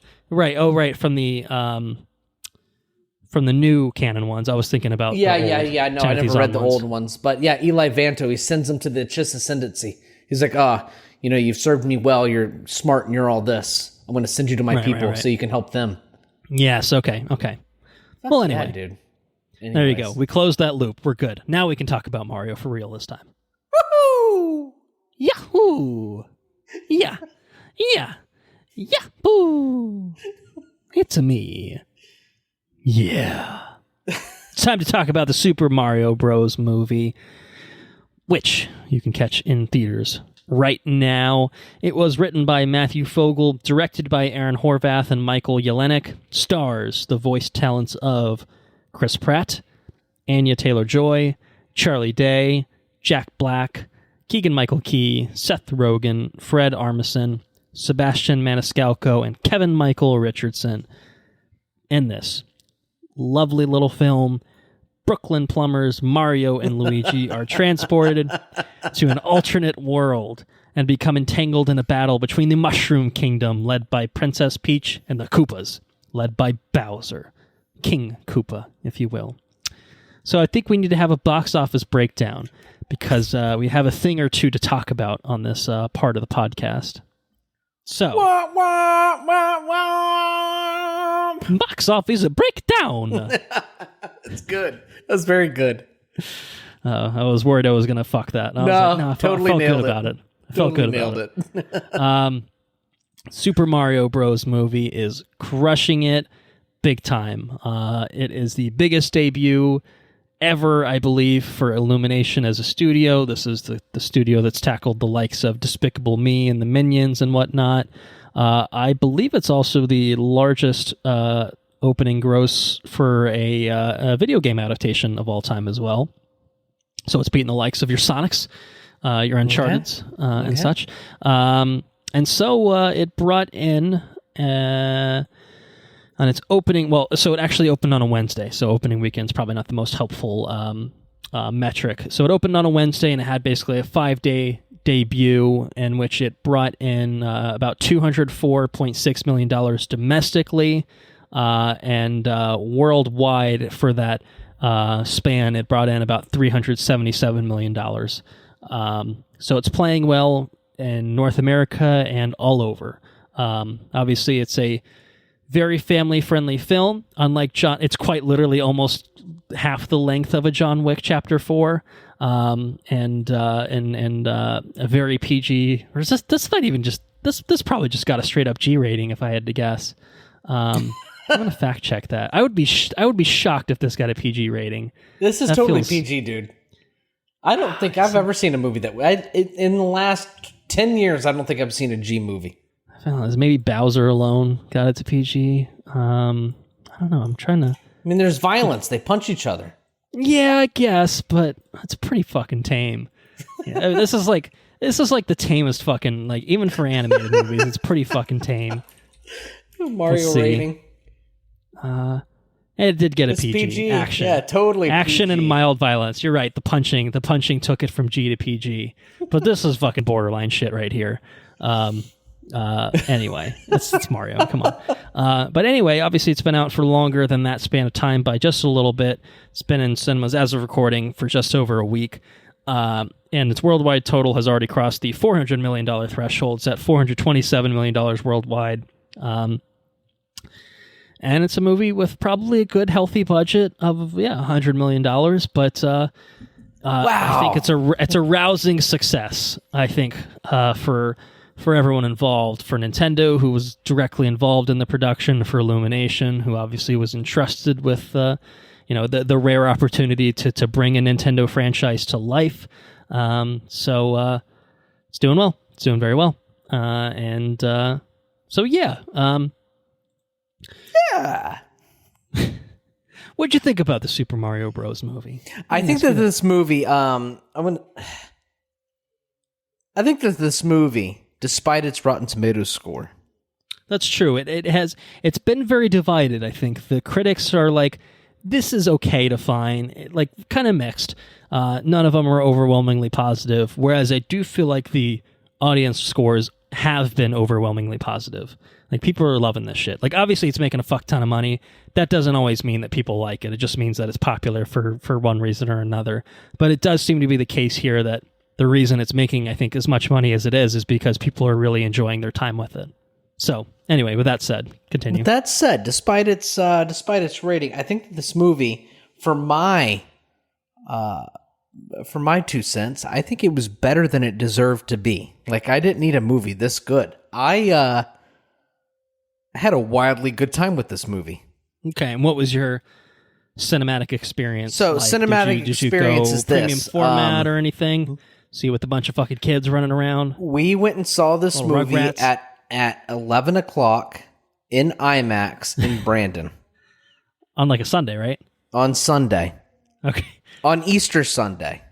Okay. Well, you might have had the church. It pulling was some folks fucking away. packed. Oh, it okay. was Never packed. mind. Mario is the new religion, is what you're saying. That's what I'm saying, dude. It was packed. So the night before, we caught John Wick 4 at 9:30. John Wick before that had sold out. Our John Wick at 9:30 was pretty packed in Zephyr Hills. I think I texted that you saw John Wick, went to sleep, and then watched Mario. That's exactly what we did. Sounds like that's pretty much what you did. And Sarah did both with me, and kudos to her. You know, she's really watching these movies here lately, which is totally awesome. I'm really enjoying it. She went and saw Mario, and she said Mario was cute, and she really appreciated that it was an hour and a half. It is absolutely far shorter than John Wick. 92-minute runtime. Nice and lean. It's a just lean runtime. That's it. It's just as lean as it needs to be. I mean, if you're bringing a kid, I feel like short attention spans are adequately addressed. Could it have been more fleshed out? Well, sure, but I didn't need it to be, and either will the younger audience members. Sure. I think everybody gets really what they need. I think that this movie is it pays a lot of homage to the original material. I think that for me going into the movie, the biggest thing is how do you take Mario and put him in a world where, you know, a little plumber man is, you know, has these flowers that eat people, and has Bullet Bill, and has, Bowser and all this other stuff, right? And I think that it I can't remember the name of the game, but it was on the Switch. It was the Mario game that came out with the Switch, which was super Odyssey? awesome. Yeah, Mario Odyssey. There's some characters that pop up in Mario Odyssey, and just the way that it's all realized, I think, is super creative and super well done. I mean, I think Nintendo probably had I probably think that Nintendo had a really good hand at crafting what we see on screen, because it did feel kind of like Odyssey a little bit. Shigeru Miyamoto particularly was very hands-on with how everything was developed. Okay, I didn't know that going in. So, but you can feel it. It feels very much. It feels very much like a Mario game. Unlike the other Mario movie, where it just felt like they were just making shit up as they went. This one was very much what happened in the games. Why don't we? Hey, this is a crazy idea. Why don't we just do it that way? Or why don't we just do it the same way? Exactly. Mix and match elements, here and there, but it's all usually finding inspiration from one of the games of the many games that are in that franchise, which are pretty consistent with each other in terms of in Odyssey, tone which and is feel. the last one that I really played. I mean, there's a huge set piece that happens in like what is a real live, or supposed to be a, to Mario, it's real world shit. It's awesome. Right. Yeah. Yeah. So anyways, the way that they crafted this on-screen universe, I think, is wildly creative and really well done. The chemistry between all of the voice actors, I think, is excellent. It's very good. I'm really happy to see Jack Black doing Jack Black shit, which is awesome. Mean, he really was just going full Jack Black with it, and that was awesome. That's great. Yeah, it's like I can't. Can you cast anybody else as Bowser, really? Because I think something, and this is maybe something we've talked about, obviously, as we've seen trailers and stuff for this, but like all of these characters don't have dialogue in the games. They make noises, like right. Mario says, "It's a me, Mario," and and stuff like that. But he doesn't really say things. Peach doesn't really. She's like, oh, like that's Peach. Bowser's brrr, so Luigi is the whole time, like, so it's like you have like kind of like their characterization is probably somewhat just kind of what they look like, their character design, but then it's like what's the feeling noises that they make, like the noises that they make, like what does that tell you about them? And Toad is like very excitable, like like the whole time.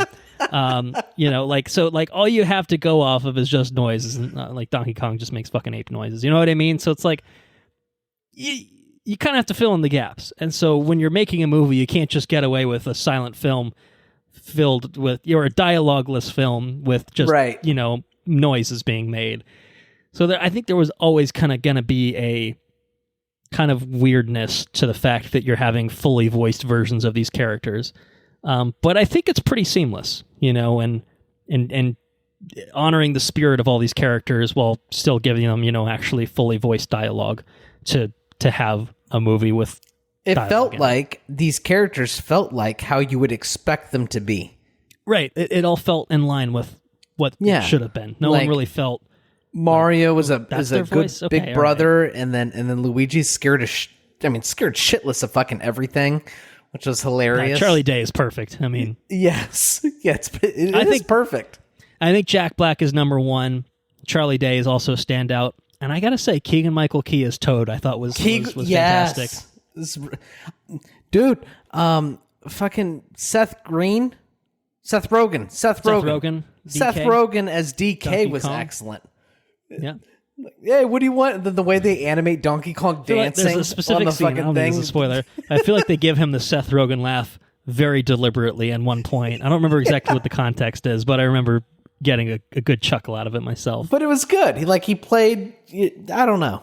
I think that the casting here is impeccable. But I mean, on top of the fact that they're already wildly talented people, right? Peach, Anya Taylor-Joy just nailed Peach. But each one of these people, I mean, just totally relished in their role. And I think like Chris Pratt is like probably the most like unexciting like the most of vanilla. Any of them. Yeah, he's the most vanilla, but he's fine. He's not doing the full Mario thing, with it, but he's fine. He's completely serviceable. You don't really think about it, honestly. There wasn't a point throughout this movie where I thought, this doesn't feel like Mario, or this guy doesn't sound like Mario. It's just, maybe there was a little, time or two where I'm like, oh, that's just Chris Pratt. Doesn't help when they throw like a Guardians song, at one point in the movie, and I'm like, oh, come on. Like, what you're doing here, but... and I feel like they try to treat it with the story, too. It's like they made the story as to why Chris Pratt does not sound like Mario. Well, yeah, exactly. There is a story explanation for why they're not just talking with full-on Italian accents throughout the duration of the film. Yeah. Yeah. And I think that's, it's good. Did we need Chris Pratt doing a full Italian thing the whole time? Probably not. And so he just sounds like Chris Pratt. It is what it is. You get used to it. If it bothers you, you forget about it after 5 minutes. It's New York accents, I think, is what they're probably going for, I think. And, yeah, a little bit more. Yeah. And that's totally cool. Anyways, so actors aside, I think that's really the pull to this movie is the talent that's behind it.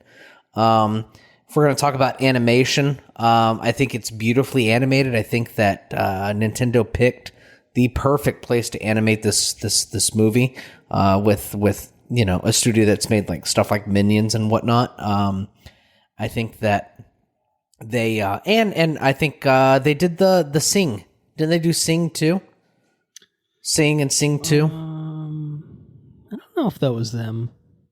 No? Oh, no, you're right. No, it is. You're right. Yep. Sing and then Secret Life of Pets as well. Yeah. They have a history of taking people and animals and those sort of characters and putting them into an animated format and making them compelling characters. So I think that Nintendo picked a appropriate production house or animation studio to put this movie together. I think they nailed it. I think the animation was beautiful. I think it was well casted. I think it was well written. I think it was entertaining. I think it was well paced. And I think that it paid plenty of respects and homage and callbacks to the source material. I haven't played every Mario game. I've played quite a few of them. I was with the way the way it was scored. We can talk about the score and the soundtrack. The soundtrack had plenty of callbacks to original games and stuff. And overall, I think this movie played a. We watched a movie here. At least I want to say about a video game movie that came out recently, didn't we? What was it? Do you remember? I don't know about movie when we did The Last of Us. Very okay. Recently. Yeah. The last video game what adaptation. It was. So naturally, this is a video game adaptation. And I think that for movies, I think that this is like a top-notch video game adaptation for a movie. We're finally out of the dark ages of video game adaptations just always being shit. I feel like even Sonic kind of was like kind of trending in the right direction. It was. It was dipping its toe in the water. This could have been really fucking bad like most Sonic games, but it was serviceable. Fun. And serviceable, sure. This is beyond serviceable. This movie goes into this is an entertaining movie. I'd watch this movie again. Yeah. I'll enjoy this movie again. Show it to Baby B in a few years. I will show this movie to Baby B in a few years, and maybe we'll enjoy Mario game. Show it to him before the sequel comes out, because we know we're fucking getting a sequel based on how much money it's made. Right? Yeah. So I thoroughly enjoyed this movie. It was a good way to spend my Easter. Yeah, that's fair. I was thoroughly entertained with the Super Mario Bros. Movie. With, I guess, if I have to get some negativity out of the way, I think I understand why it's not getting an amazing critical response, because I do think that it's kind of a fairly paper thin kind of movie in terms of plotting and characterization and stuff like that. But I think at the same time, it's just perfectly pleasant and entertaining as a kid's film. I think something that I would say with a lot of animated films is a lot of them tend to cater to kids and adults alike. And I do think that this one skews a little bit more towards children than adults in terms of, the balance of it. Which is why I was like, is this rated PG? And I was like, all right, so there's punching and stuff like that, I guess. And there's a weird marriage storyline, which is kind of ripped straight from the games. But I think for me, I would get more entertainment value out of this if I brought children to it. I think I would get more entertainment value out of this. I think I probably got more entertainment value out of this watching it in a theater environment with kids around me enjoying it. Like, I think that kind of helped enhance my enjoyment of it. I have to tell you this. Two things. One person. So we sat closer to the sat closer to the edge where we could see the steps and stuff where people are coming in, and one person was carrying their kid in a car seat. So straight up car seat, a straight up car seat, like newborn infant kind of deal. And then the other person was carrying their probably 2 or 3 year old in. And it was like this kid had never seen an IMAX theater before. Oh, yeah. Because they came in during the trailers and his head was just transfixed on the screen. So his dad's carrying him and his dad has to turn him. And as his dad is turning him, his head is fixed. His head is rotating. Swiveling it just to stay on the screen. Okay, yeah, that makes sense. And it brought a tear to my eye. It's man, this dad is changing this kid's life by bringing him to Mario. You're entering peak dad mode. You know what I mean? Like you just see fucking kids and you start crying. Yeah, that's exactly what it is. I got a tear in my eye. It's like, oh man, this kid's world's about to be changed by Mario. He's going to remember Mario for the rest of his life. And so when you go to see the biggest Mario, goddamn screen in the world, and it's not a complete shit movie, and it is skewed a little bit more towards kids. But that's okay. That's okay, man. They got to have their movies too. It's not to the exclusion of adults. I just think that it's tilted more in favor of kids will enjoy this or parents will enjoy this more for the purpose of their kids just having a fucking blast with it. And parents get the appreciation of the homage, right? The appreciation. Yes, and I think that's kind of, those are the aspects that I think I enjoyed the most about it, were how obviously respectful it was of the games and how clear it was that Miyamoto and Nintendo were kind of hands-on throughout the process, so it didn't just feel like another bastardization of the game, or like a lot of games end up being in terms of adaptations, although, again, with Last of Us and stuff, maybe we've bucked the trend. But I think compared to something like Sonic, although I have, incidentally, I think some similar complaints that I had with Sonic in terms of how they brought this story to life, I do think that I had a far more enjoyable time with this than I think either Sonic film. And I enjoyed the second Sonic, don't get me wrong, I didn't love the first one. It's a better movie than both. But I think it's a better movie than both. I think that it just kind of, it hits all the right sort of Mario beats, and it doesn't really do anything more than that either. But it's a 90-minute little kind of thing that keeps you pretty much enthralled throughout. It is pretty zippy. It is pretty lean, to use that word again. It's a little bit of a Mario and Luigi thing, and I think that, it's just kind of this little tale setting the stage, I think, almost for maybe more Mario stuff. It feels like a good like opening salvo kind of thing. So I enjoyed it for that. I think the best way to the way that I thought about this movie is hey, you have these older people that enjoyed this thing, right? We enjoyed this thing. It's about this guy. It has his brother, and it's got all these characters, and it's set in this place, and blah, blah, blah, blah. And this is kind of roughly the story of those things. Mm-hmm. Mm-hmm. You know what I mean? And it's kind of, let me bring you up to speed on Mario, Very much. It's a good introduction to Mario for a younger audience. For a younger audience, and I think even for the people that have been raised on Mario and know Mario, the story of Mario has never really been the focal point. It's always been about jumping on enemies and platforming and everything, and falling in love with the music and the sound and all that. Like it's never been like Mario is like the most emotionally deep character I've ever met in my life. It's not some God of War kind of shit or anything like that, or The Last of Us. Again, to go on that like totally different kind of like types of games. And so I think that, again, as we were talking about, taking these characters that are just mostly brought to life with noises and giving them a little bit more personality, full dialogue, like it does a pretty good job of that. But at the same time, it still almost has the same feel where it's like, this is all kind of inconsequential. You're really just here to have fun and not think about it too much. It's still not really about making Mario and Luigi have the deepest sibling relationship. And there are things that they do kind of throw in there, I think, to kind of try to elevate it. And I don't know that it totally worked overall, in terms of like giving you like emotional beats and stuff like that. It worked enough, in my opinion. But it's fine. It's not bad. It's fine.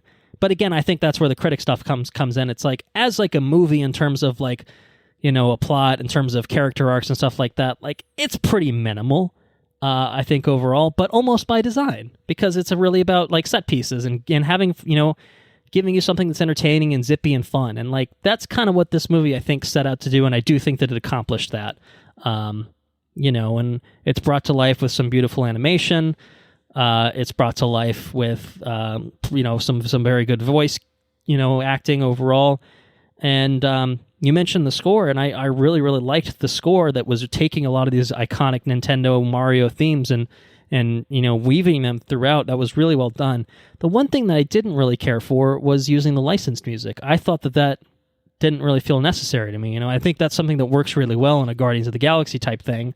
But here, I'm like, there's just so much iconic Mario stuff that, like, to me, that didn't really feel it's totally necessary. Yeah, right. Yeah, that's. But I also think that, to me, is where you talk about the balance between appealing to adults and kids. Now, to be fair, obviously they're using like throwback music that's maybe not for kids, but I feel like that's the kind of thing that's like a popular thing to do, and the kids will like, it's Take On Me or something. Like, I don't know. Like, it kind of just felt like didn't need it at all. Right. Didn't need it, and it kind of just felt like that was almost an attempt to make it kind of more catering to younger audiences, to kind of just have, like a snippet of a fun song here and there to kind of spice up a sequence and stuff like that. I could have lived without that personally. Give me some straight Mario shit. I would have loved that even more. Come here and groove with me. And then fucking playing the underground theme. Yeah, that. And I liked when they just let Jack Black about. Like, that was great. Like, that was different. That was not quite, what we've seen with Mario. It was like, Tenacious D and Mario mashup kind of deal. And it was great. It was glorious. Great. Like, that's the kind of thing where I'm like, all right, they did something different here. They didn't put licensed music on top of it. That's fun. Peaches, peaches, peaches, like, it's good stuff. So yeah, it's not a deep movie. It's not intended to be. It's Mario, man. Right. Walk in expecting a 90-minute kind of thrill ride that does Mario the right way. Mario and related characters the right way. And I think you'll have a good time with it. So I had a good time with it. I think it's a rewatchable film. It's one of those. Yeah, I'm excited to see where the universe goes. Something we'll talk about in spoilers is, where does it go? Where do we think it should go? Where would we want it to go? That sort of thing. But as a starting point, as an entry point, I think, I had fun with it. So, recommendation? What would you say? Would you say worth seeing in theaters? We're waiting to watch it at home, some capacity, or waiting till someone pays you to watch it? So I saw it in IMAX, and I thought it was highly engaging. I think it's well animated. I think it's also a movie that you can, like you said, you watch it in a theater if you have kids and you bring your kids to the theater and there's other people with children. I think it's probably a really good time. It's the kind of movie that if kids are like, whoa, or like even like talking a little bit, then it's not that big a deal. You know what I mean? It's like a movie. It's like, if you have, go to John Wick, and I don't think I talked about it, but, I had a couple annoying teenagers like in the row behind talking and stuff like that. I had annoying teenagers in my shit, you shouldn't be in this theater right now. You're not old. You're definitely old enough. You're not allowed to see this, and I don't see a parent up there. I feel like a crotchety old man thinking about that shit. No, but like in John Wick, like you're fucking locked in, man. Like you're locked in to the cinematic experience. Whereas Mario, it's like part of the cinematic experience is an audience experiencing joy, or a 3-year-old, 4-year-old, 5-year-old kid just experiencing joy and like expressing it in the only way they know how, which is just to be fucking loud and annoying. Like, fine, it's fucking Mario, okay? It's okay. Hilarious. You're turning into an old man. So am I. When you hear teenagers old man in the yells back, at Cloud. You're not old enough to be in this fucking movie. I mean, it's funny because I was theater. I get it. You know, you don't really want to deal with them. It's annoying, and it is what it is. I was thinking the same thing. But like, just it's a 3-hour movie. Why the fuck are you here? Go do something else with your life. You know, you're not even supposed to be here. You're not even watching the movie. Like, what? Why are you here? Why did you come here in the first place? What are you doing with your life? That's what I pose to those young folks. It's true. What are they doing? What are they doing with their lives?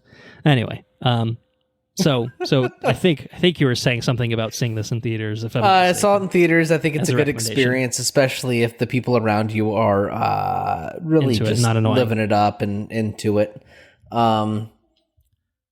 Could you get away with it at home? Yeah, you could totally get away with this movie at home. But my theater clapped very loudly at the end of this film. I don't know if yours did. It's an American cinema thing, you know, cinema audience, American cinema going kind of thing to do is just clap at the end of a movie. But not every movie I go to gets a big clap at the end. No, this one did. Very few do. So yeah, good. Yeah, I mean, I'd say theater experience is it's a lot of fun. We haven't experienced. I would say that we haven't. This is it's a unique movie. We've never experienced a movie like this before. I don't think you can say Sonic, but Sonic isn't this. Yeah, this is a cut above. I think, you know, right. I think the passion poured into it in the first place. I think the realization of it, and I think just the actual joy of the experience itself is just in all ways a cut above. I think both Sonics, really, for me. Anyway. Oh yeah, absolutely, for sure. And I think that's coming from somebody that enjoyed Sonic, but this is right. And I think a cut above, because like Mario is just like one of the most iconic video game franchises of all time, more so than Sonic even. But at its core, Mario has always been so family friendly, and so kid friendly, and this just keeps the exact same tone and feel of a Mario game, while giving it a little bit of new life, you know, in terms of trying to convert it into a narrative format, a more narrative format. So yeah, it's very well done, you know, for what it is, and what it strives to be. So I'd say it's definitely worth a theater trek to see it. I saw it in Dolby myself. I quite enjoyed that format. Oh, I bet that was good. Yeah. And I think we're, at least as of recording, early enough in the process that it's probably not getting taken over by you know, with the premium formats. It's probably hanging around an IMAX or Dolby for a bit until something knocks it out, I'm sure, before long. But see it if you can. And I think, are we going to Luigi's think you'll have a good time. Haunted Mansion, you think? I don't. Well, that's something that we can talk about in spoilers. So let's do it right now. Full spoilers for the Super Mario Bros. Movie. I mean, of many things to talk about here, you know, of where do they go next? I think that's one of the big topics I have in mind, because this to me really felt like a beginning. You know, to me, this wasn't intended to be the end-all, be-all of Mario movies. It to me felt like a pretty cursory introduction to a lot of these characters. Is it an introduction? Setting the stage for how they get to the Mushroom Kingdom, how Mario and Peach meet, how Mario and Bowser become rivals, how Luigi's a scaredy cat and, you know, and encounters spooky things. Like, it really felt like a lot of setup in many ways. Is it overall a introduction to Nintendo Cinematic Universe, like as a whole? Should we expect Donkey? I mean, we got Donkey Kong set up here. You Donkey know, we got Kong, the whole Metroid. You know, Jungle Kingdom set up with Donkey Kong, Cranky Kong, Diddy Kong cameo, which was great. DK, Donkey Kong. We got a little DK rap here, which is good too. I would be 1000% down for a properly realized Nintendo Cinematic Universe. That would be incredible. I would be very happy. I feel like even like was it Smash Bros for the Wii or maybe the Wii? No, I can't remember which one. It had like the Subspace Emissary, like full on storyline kind of thing where it was just this whole. I think there was Nintendo characters. Was it the Wii U one? I don't fucking remember which one it was. But it was cool. It was like this whole total narrative weaved with all of the Nintendo characters in a Smash Bros thing. So if you get, hey man, if we're going to get a fucking Mandalorian-style Avenger, or Avenger-styled Mandalorian thing, give me a fucking, Nintendo-styled Avenger thing leading to a Super Smash Brothers, type thing. Star Fox. Oh, Star dude. Fox. Bring in Star Fox. A Zelda. I think an animated Zelda could absolutely work. Dude, animated Zelda could... Why there hasn't been an animated Zelda? Metroid get a little bit darker, like a little more serious with the Metroid kind of thing. Oh yeah. What else could they do? You could do they set up Yoshi in this. Give me a Yoshi's Island, prequel or something like that. True. Or yeah. Or something like that. Luigi, along those lines. Pikmin. You could do a Pikmin movie, dude. Pikmin, but yeah, Luigi's Mansion. I guess to answer that particular question. Give me a Charlie Day-led fucking Luigi movie. Because I will say... With Boo. We did not see one single Boo this movie. No Boo. We saw King Boo. King Boo was at the wedding. King Boo was at the wedding? Oh, yeah, King Boo was at the wedding, and there was a King Babam as well. I saw King Babam. Right. One of my bigger complaints for this movie, and again, it's a fairly paper-thin movie in terms of plot. It's really just about setting, I think, the world up a bit. Not enough Luigi. He kind of just disappears in the movie. He's stuck in a cage and then he's gone, until he's almost melted. And I do like that little star thing. That star thing that's like, Luma, what is life anyways? Well, they set up like a galaxy kind of thing. The nihilistic. We are nihilists. The fucking Luma. That was incredible. When it like almost dies, it's like oh sweet mercy or something like that. That was good. That to me was like one of the few instances where this film veered into borderline adult humor, because I don't know if it's probably funny for kids, but I think it's funnier for adults. Definitely, I think everything else is pretty straight laced and kind of kid. There's a couple adult humors, I think. Maybe Bowser trying to marry Peach and whatnot, but Peach. That song. That was good. Oh man, I don't know how. I mean, I did not expect. Maybe I should have expected. I felt like it was in the trailers. Let me just say, if I would have done anything with DK, I would have had him run on like mining carts versus the whole Mario Kart sequence, I guess. Yeah, that's the direction I would have taken it. Right, because the Mario Kart stuff was very fun. But you're right, it didn't feel like... Well, because even when they first kind of get transported through the Jungle Kingdom, like they're on like the back of a thing, right? It's not like I thought maybe you could use like mine carts to transport within the Jungle Kingdom. Like I felt like there could have been more there. Right. No like mine that was carts their transport whatsoever. system. But yeah, it was kind of absent. Like Donkey Kong Country is fucking iconic. Donkey Kong Country movie, another one that would definitely... I mean, obviously this, again, sets the stage for a lot of DK stuff, but you could definitely have a whole Donkey Kong-led movie. King K. Rool is the villain and whatnot. Be fucking sick. I enjoyed the callback to the pipes. Dixie. Like like when Mario's like, oh, we gotta save Brooklyn, and he runs down there and jumps in the pipes, and it's like that one Mario where you have to like avoid the spiky. I don't know what they're called. Spiky turtles. You know what I'm talking about? Mm-hmm. Mm-hmm. Yeah. I thought that was really cool.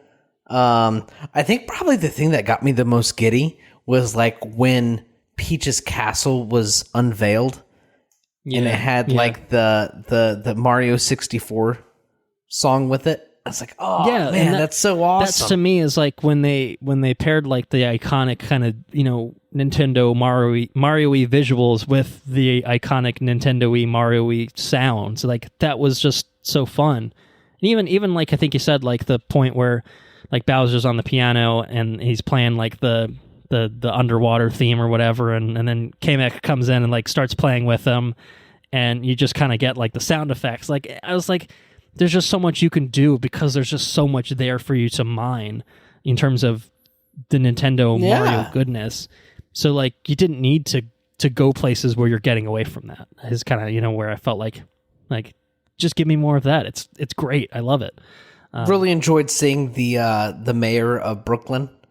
Yeah, Pauline's in here. Last time I saw her was when I played that Switch game, and she looked like Odyssey. she was pulled totally out of the game. Ripped straight from the game. Yeah, pretty much. Yeah, it was pretty cool. Maybe they just used the same model. Maybe that's what they did, is they just used some video game models here and there, and tried to blend them in. Yeah, yeah. So I think, narratively speaking, my two biggest complaints. Number one, the disappearance of Luigi, just to kind of finish that thought. I thought we were going to get a pseudo Luigi's Mansion-esque sequence there, and it kind of teases it a little bit when he gets separated, but he just kind of gets captured quickly, and it's kind of, that's that, and you don't really get anything else there. And so maybe we can get a Luigi's Mansion spin-off movie, and we're good, we're covered there. And I think that, oh my god, that would be incredible. My other complaint was, I didn't really need any of the Mario family drama kind of stuff. That to me didn't totally work. And it was kind of like, I don't know. Mario, to me, you want your mushrooms?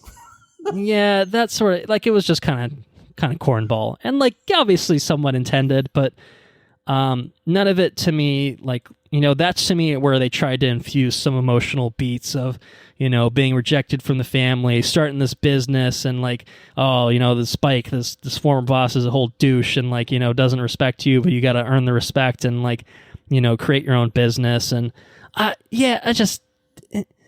don't know, none of that stuff totally landed for me. Even when it kind of came full circle at the end, and it's we're saving Brooklyn, and I'm like, I don't really care. And to me, it kind of reminded me of Sonic in the ways of Sonic was so hell-bent on, we can't have this take place anywhere, and actually what the Sonic games are. We must put this in America. We must put this in, bumfuck Nowhereville, middle America, for some reason. Maybe it's cheaper to film there than to try to make a fully realized Sonic world, whereas here, obviously, it's all animated. It's going to cost whatever it is, just depends on how you design it. So I was kind of just why is he from fucking Brooklyn? Why do I have to have this whole side storyline of he's a human and Peach is also a human and they both ended up in the Mushroom Kingdom?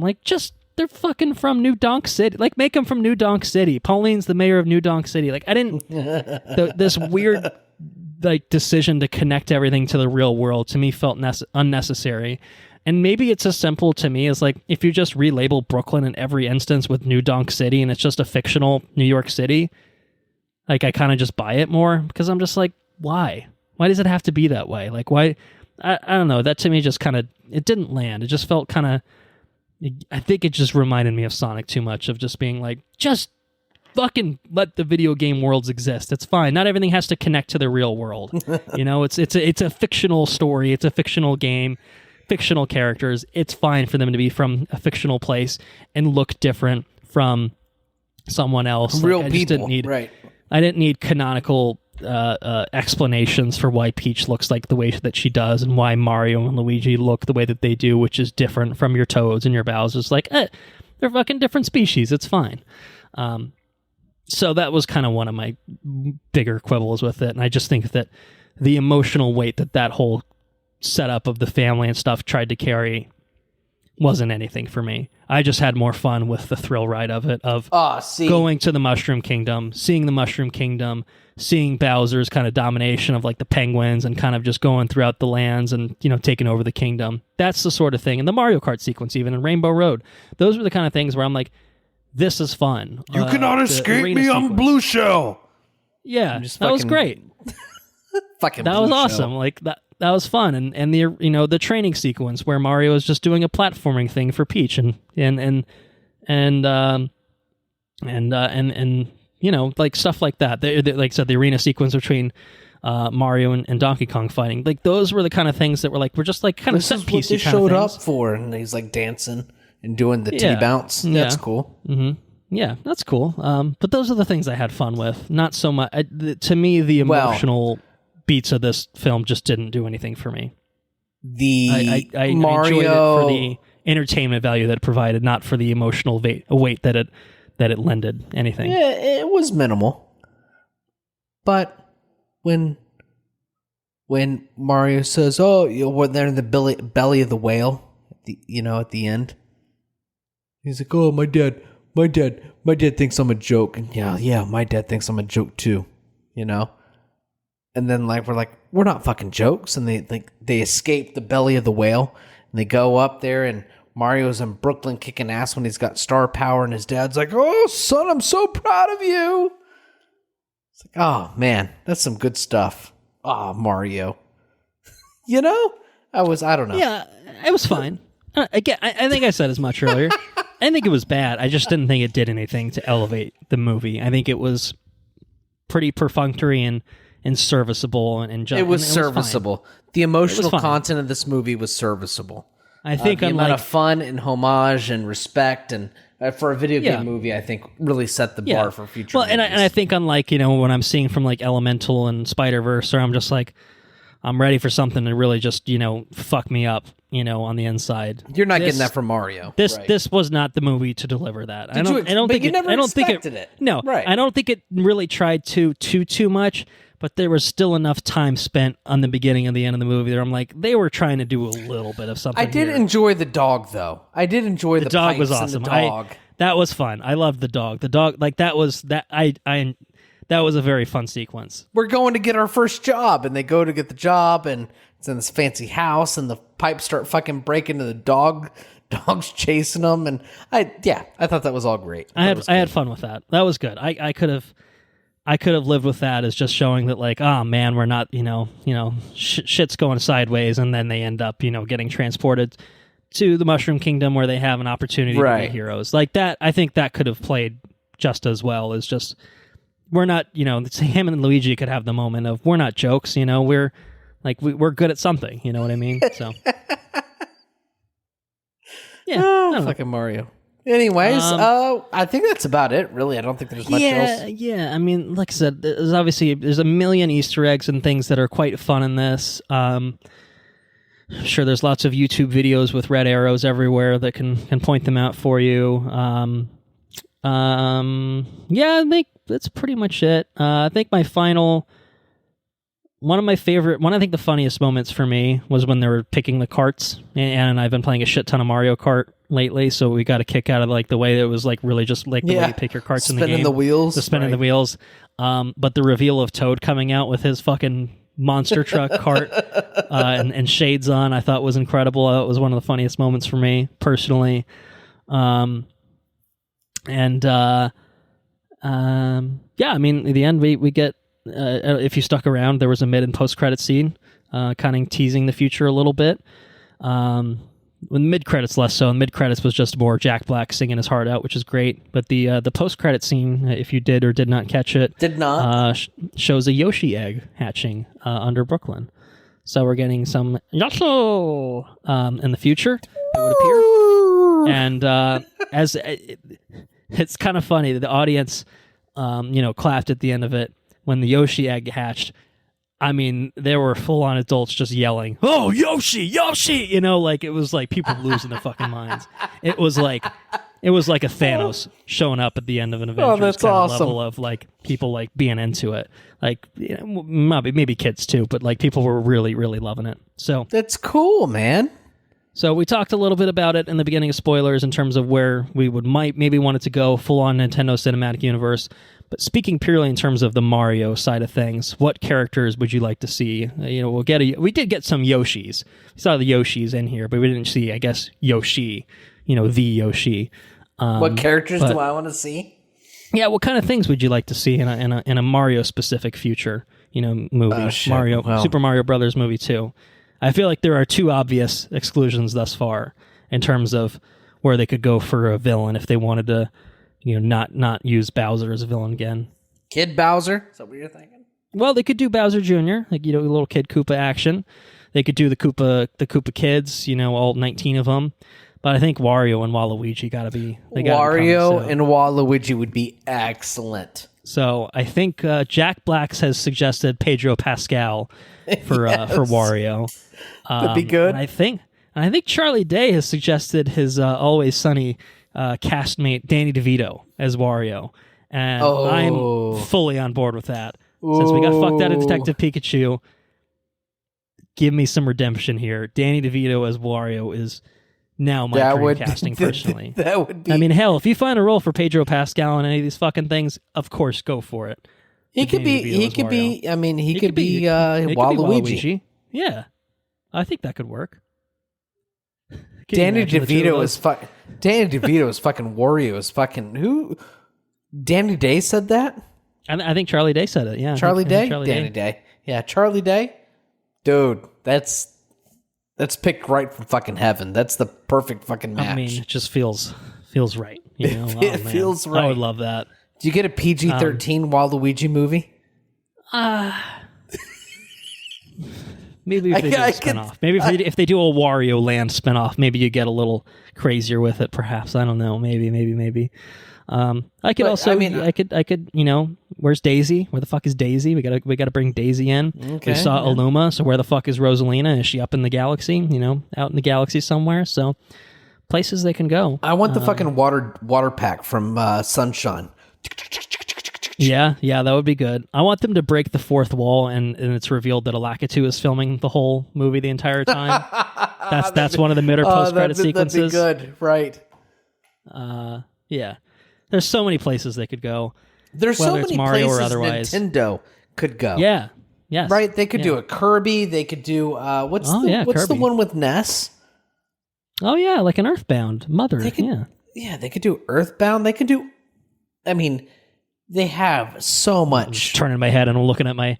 What are Switch games that they could do? Fire Emblem. Ooh, that would be PG-13 for sure. Mario Tennis, Mario Golf, Mario Sluggers Baseball. All of them. You can do all the sports. One sports movie where you just you know, it's the Olympics. Mario. I think we're starting to bleed into Netflix territory now. We're just seeing dollar signs everywhere.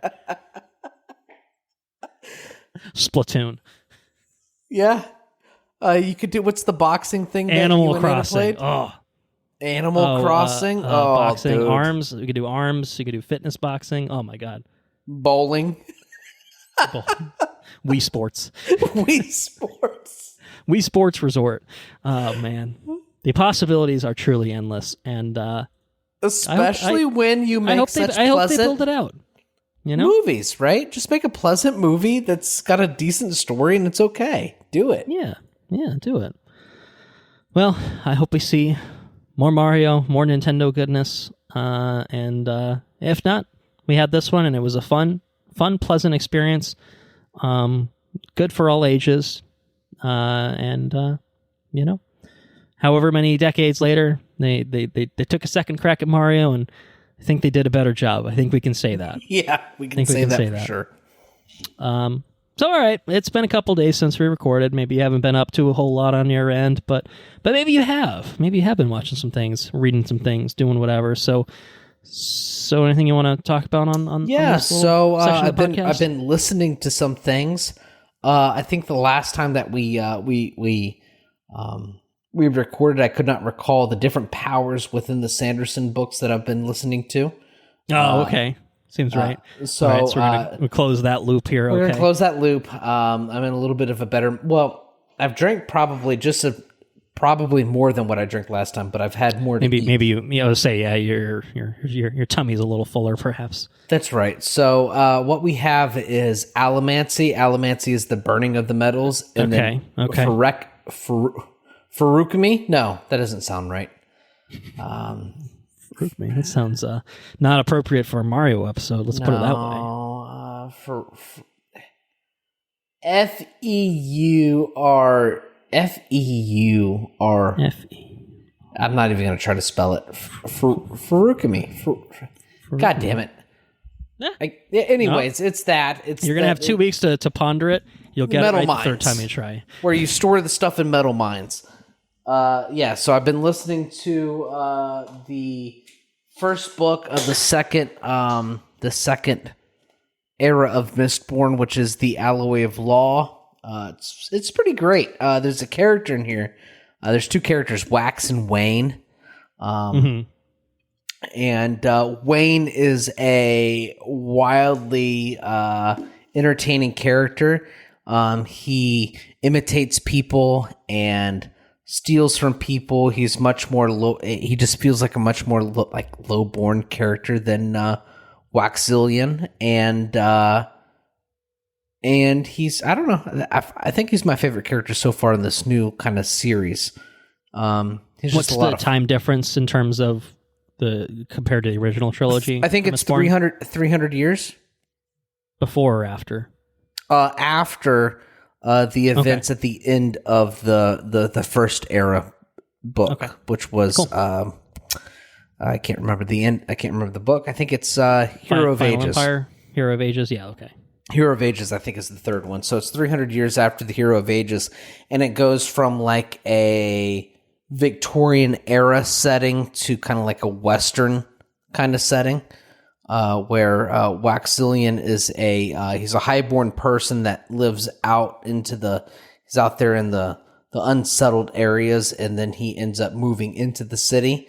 And he's a highborn person, but his house is kind of like of all the highborn people, he's the lowest of the highborn, right? So, his house is kind of in shambles, and he kind of has to pick up the pieces and take responsibility for his house, and he has to kind of fight the urges to be because he's like a sheriff-esque kind of character. And he tries to fight those urges to be that Western sheriff kind of guy, to try to take responsibility for his house. So anyways, he's got a buddy named Wayne, and Wayne is like a criminal that's turned good, and he still does kind of like bad shit, but he does it for good reasons. And Wayne's a pretty cool character. Cool book. I'm all about it. I think I'm about halfway through it right now on the Audible. I think I probably, judging from the size, I think I could have read it in probably like 3 days if I really wanted to, but I'm not reading anything. I just listen to them. Other than that, I've been playing God of War. My goal is I have a weekend off this weekend. I'm going to trim my trees. And Sarah's got a couple things she's doing for a wedding we're going to next weekend, which I will be officiating. Somebody has invited me to officiate their wedding. They heard your oratory skills. For 200 plus episodes. To be completely honest with you, yeah, this guy could fit the bill here. I'm really kind of surprised. It makes me feel good. Just don't give you too many alcohols, and then it could be problematic. But otherwise, you got the chops. I think so. I consulted with Chat GPT earlier this week about some talking points, and we'll see what happens. Anyways, that's I think not this Monday coming up, but the following Monday is that actual wedding. Monday.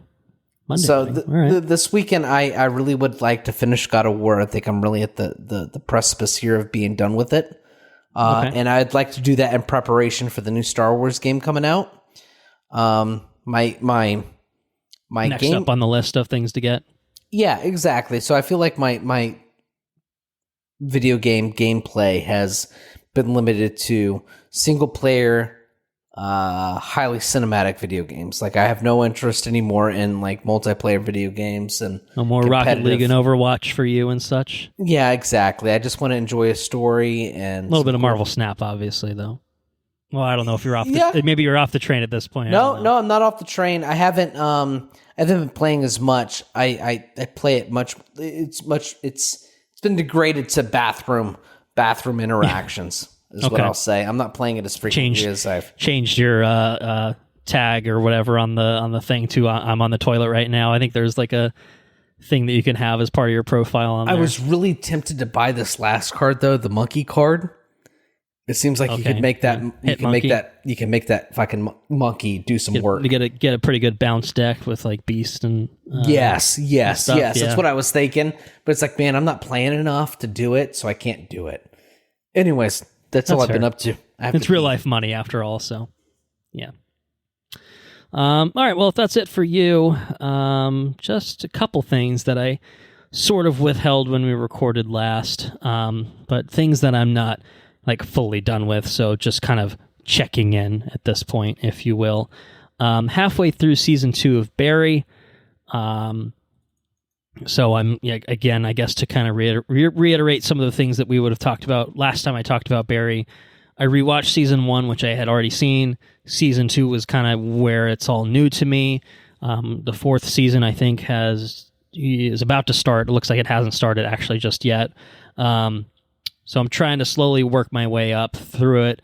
It's definitely something I'm going to load up on a plane and try to watch some Barry, because I'm going to have some long-ass fucking flights coming up. But I'm halfway through season 2, and I'm really enjoying the new stuff that I'm getting to. Barry... The HBO app sucks, by the way, so... yeah, I'll have to navigate that and see if I... Make sure it fucking works. Make sure your episodes work, exactly. Make sure they're downloaded not too far in advance, otherwise they'll auto-delete or some shit.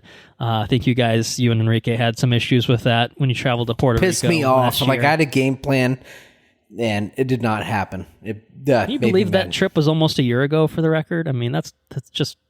It's flying by, dude. Man, time flies, doesn't it? We're getting old. But halfway through season 2, really enjoying it. Barry getting sucked back into the life, the life that he's trying to leave behind is interesting. The last thing that happened, I guess spoilers for Barry for anyone that is also seasons behind like myself, is he finally admits to Fuchs, who is like kind of wired, that he was involved in killing the cop at the end of season 1.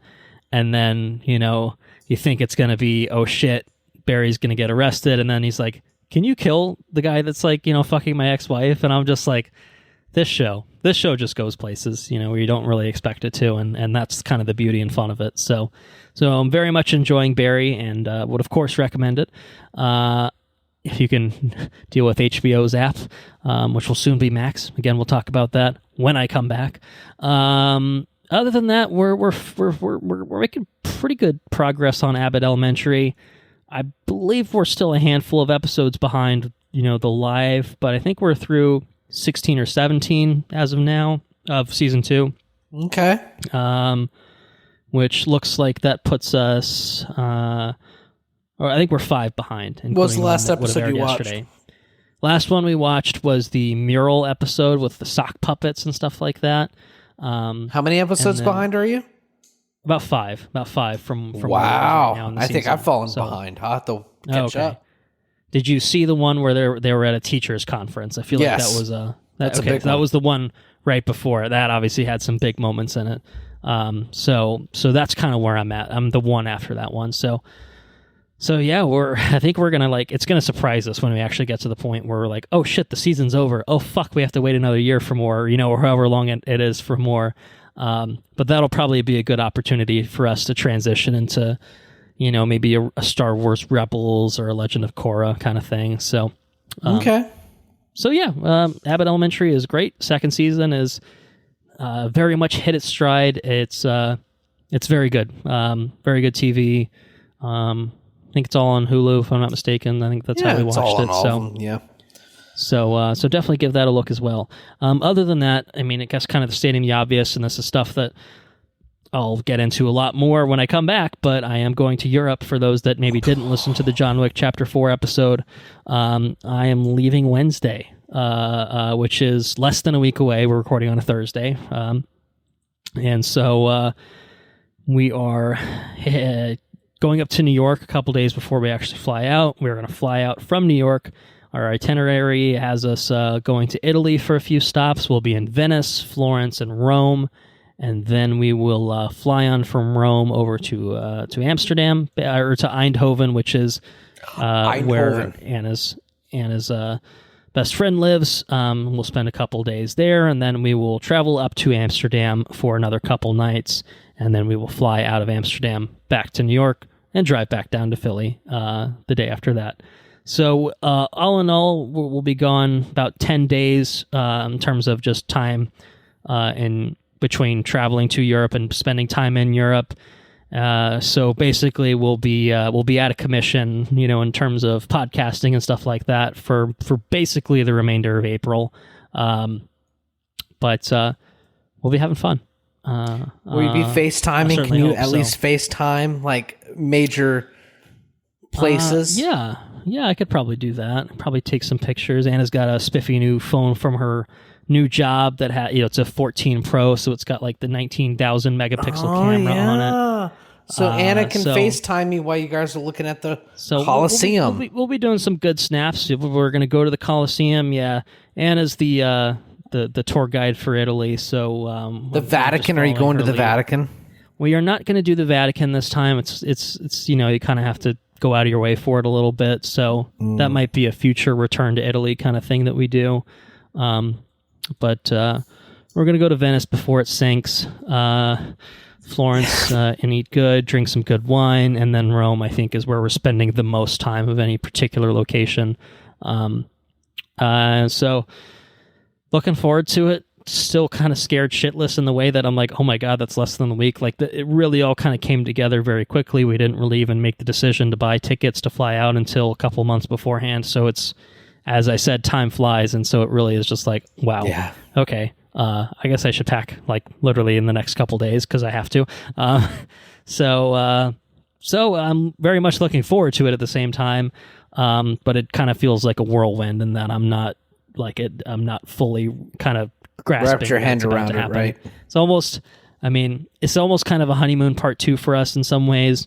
And I almost have similar feelings to the wedding where like by the time the wedding rolled around, I'm like, I thought it was June. It's September. You know what I mean? Yeah. Yeah. It's just crazy, and I'm sure you had similar sentiments with your wedding and similar sentiments with Baby B. Vast. Quickly approaching. Luckily, I have my partner, Sarah. She is. She likes to prepare 9 months ahead of time. Yeah. She's good. She's on it. She's on it. She's on it. That keeps you.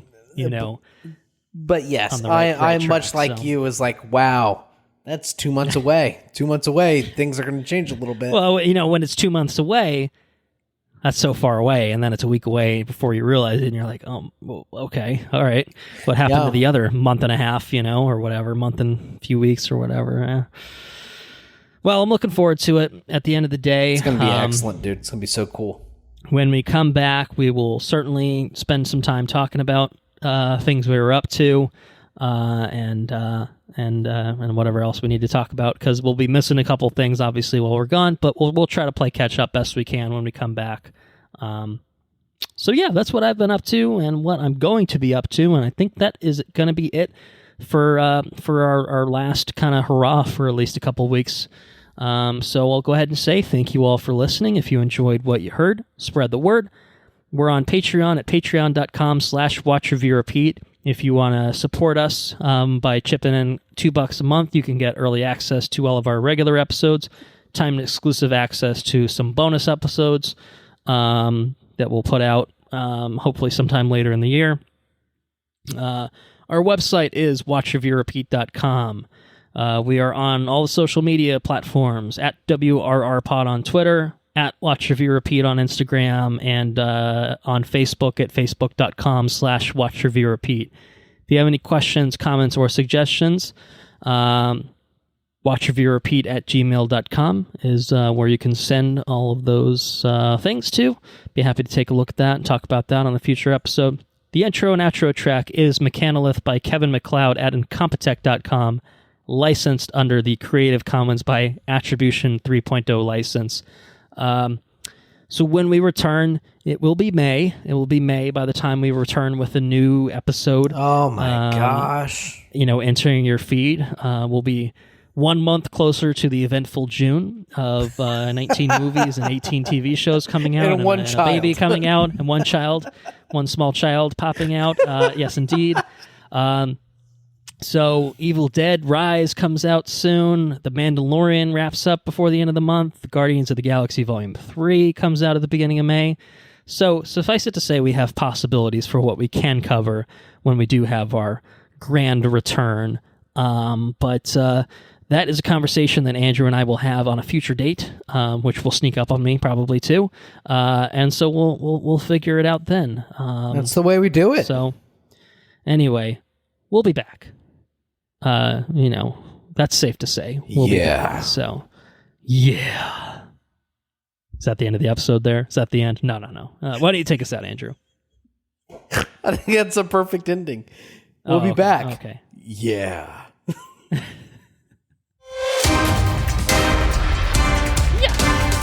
Yahoo! Yeah! Woohoo! Woohoo!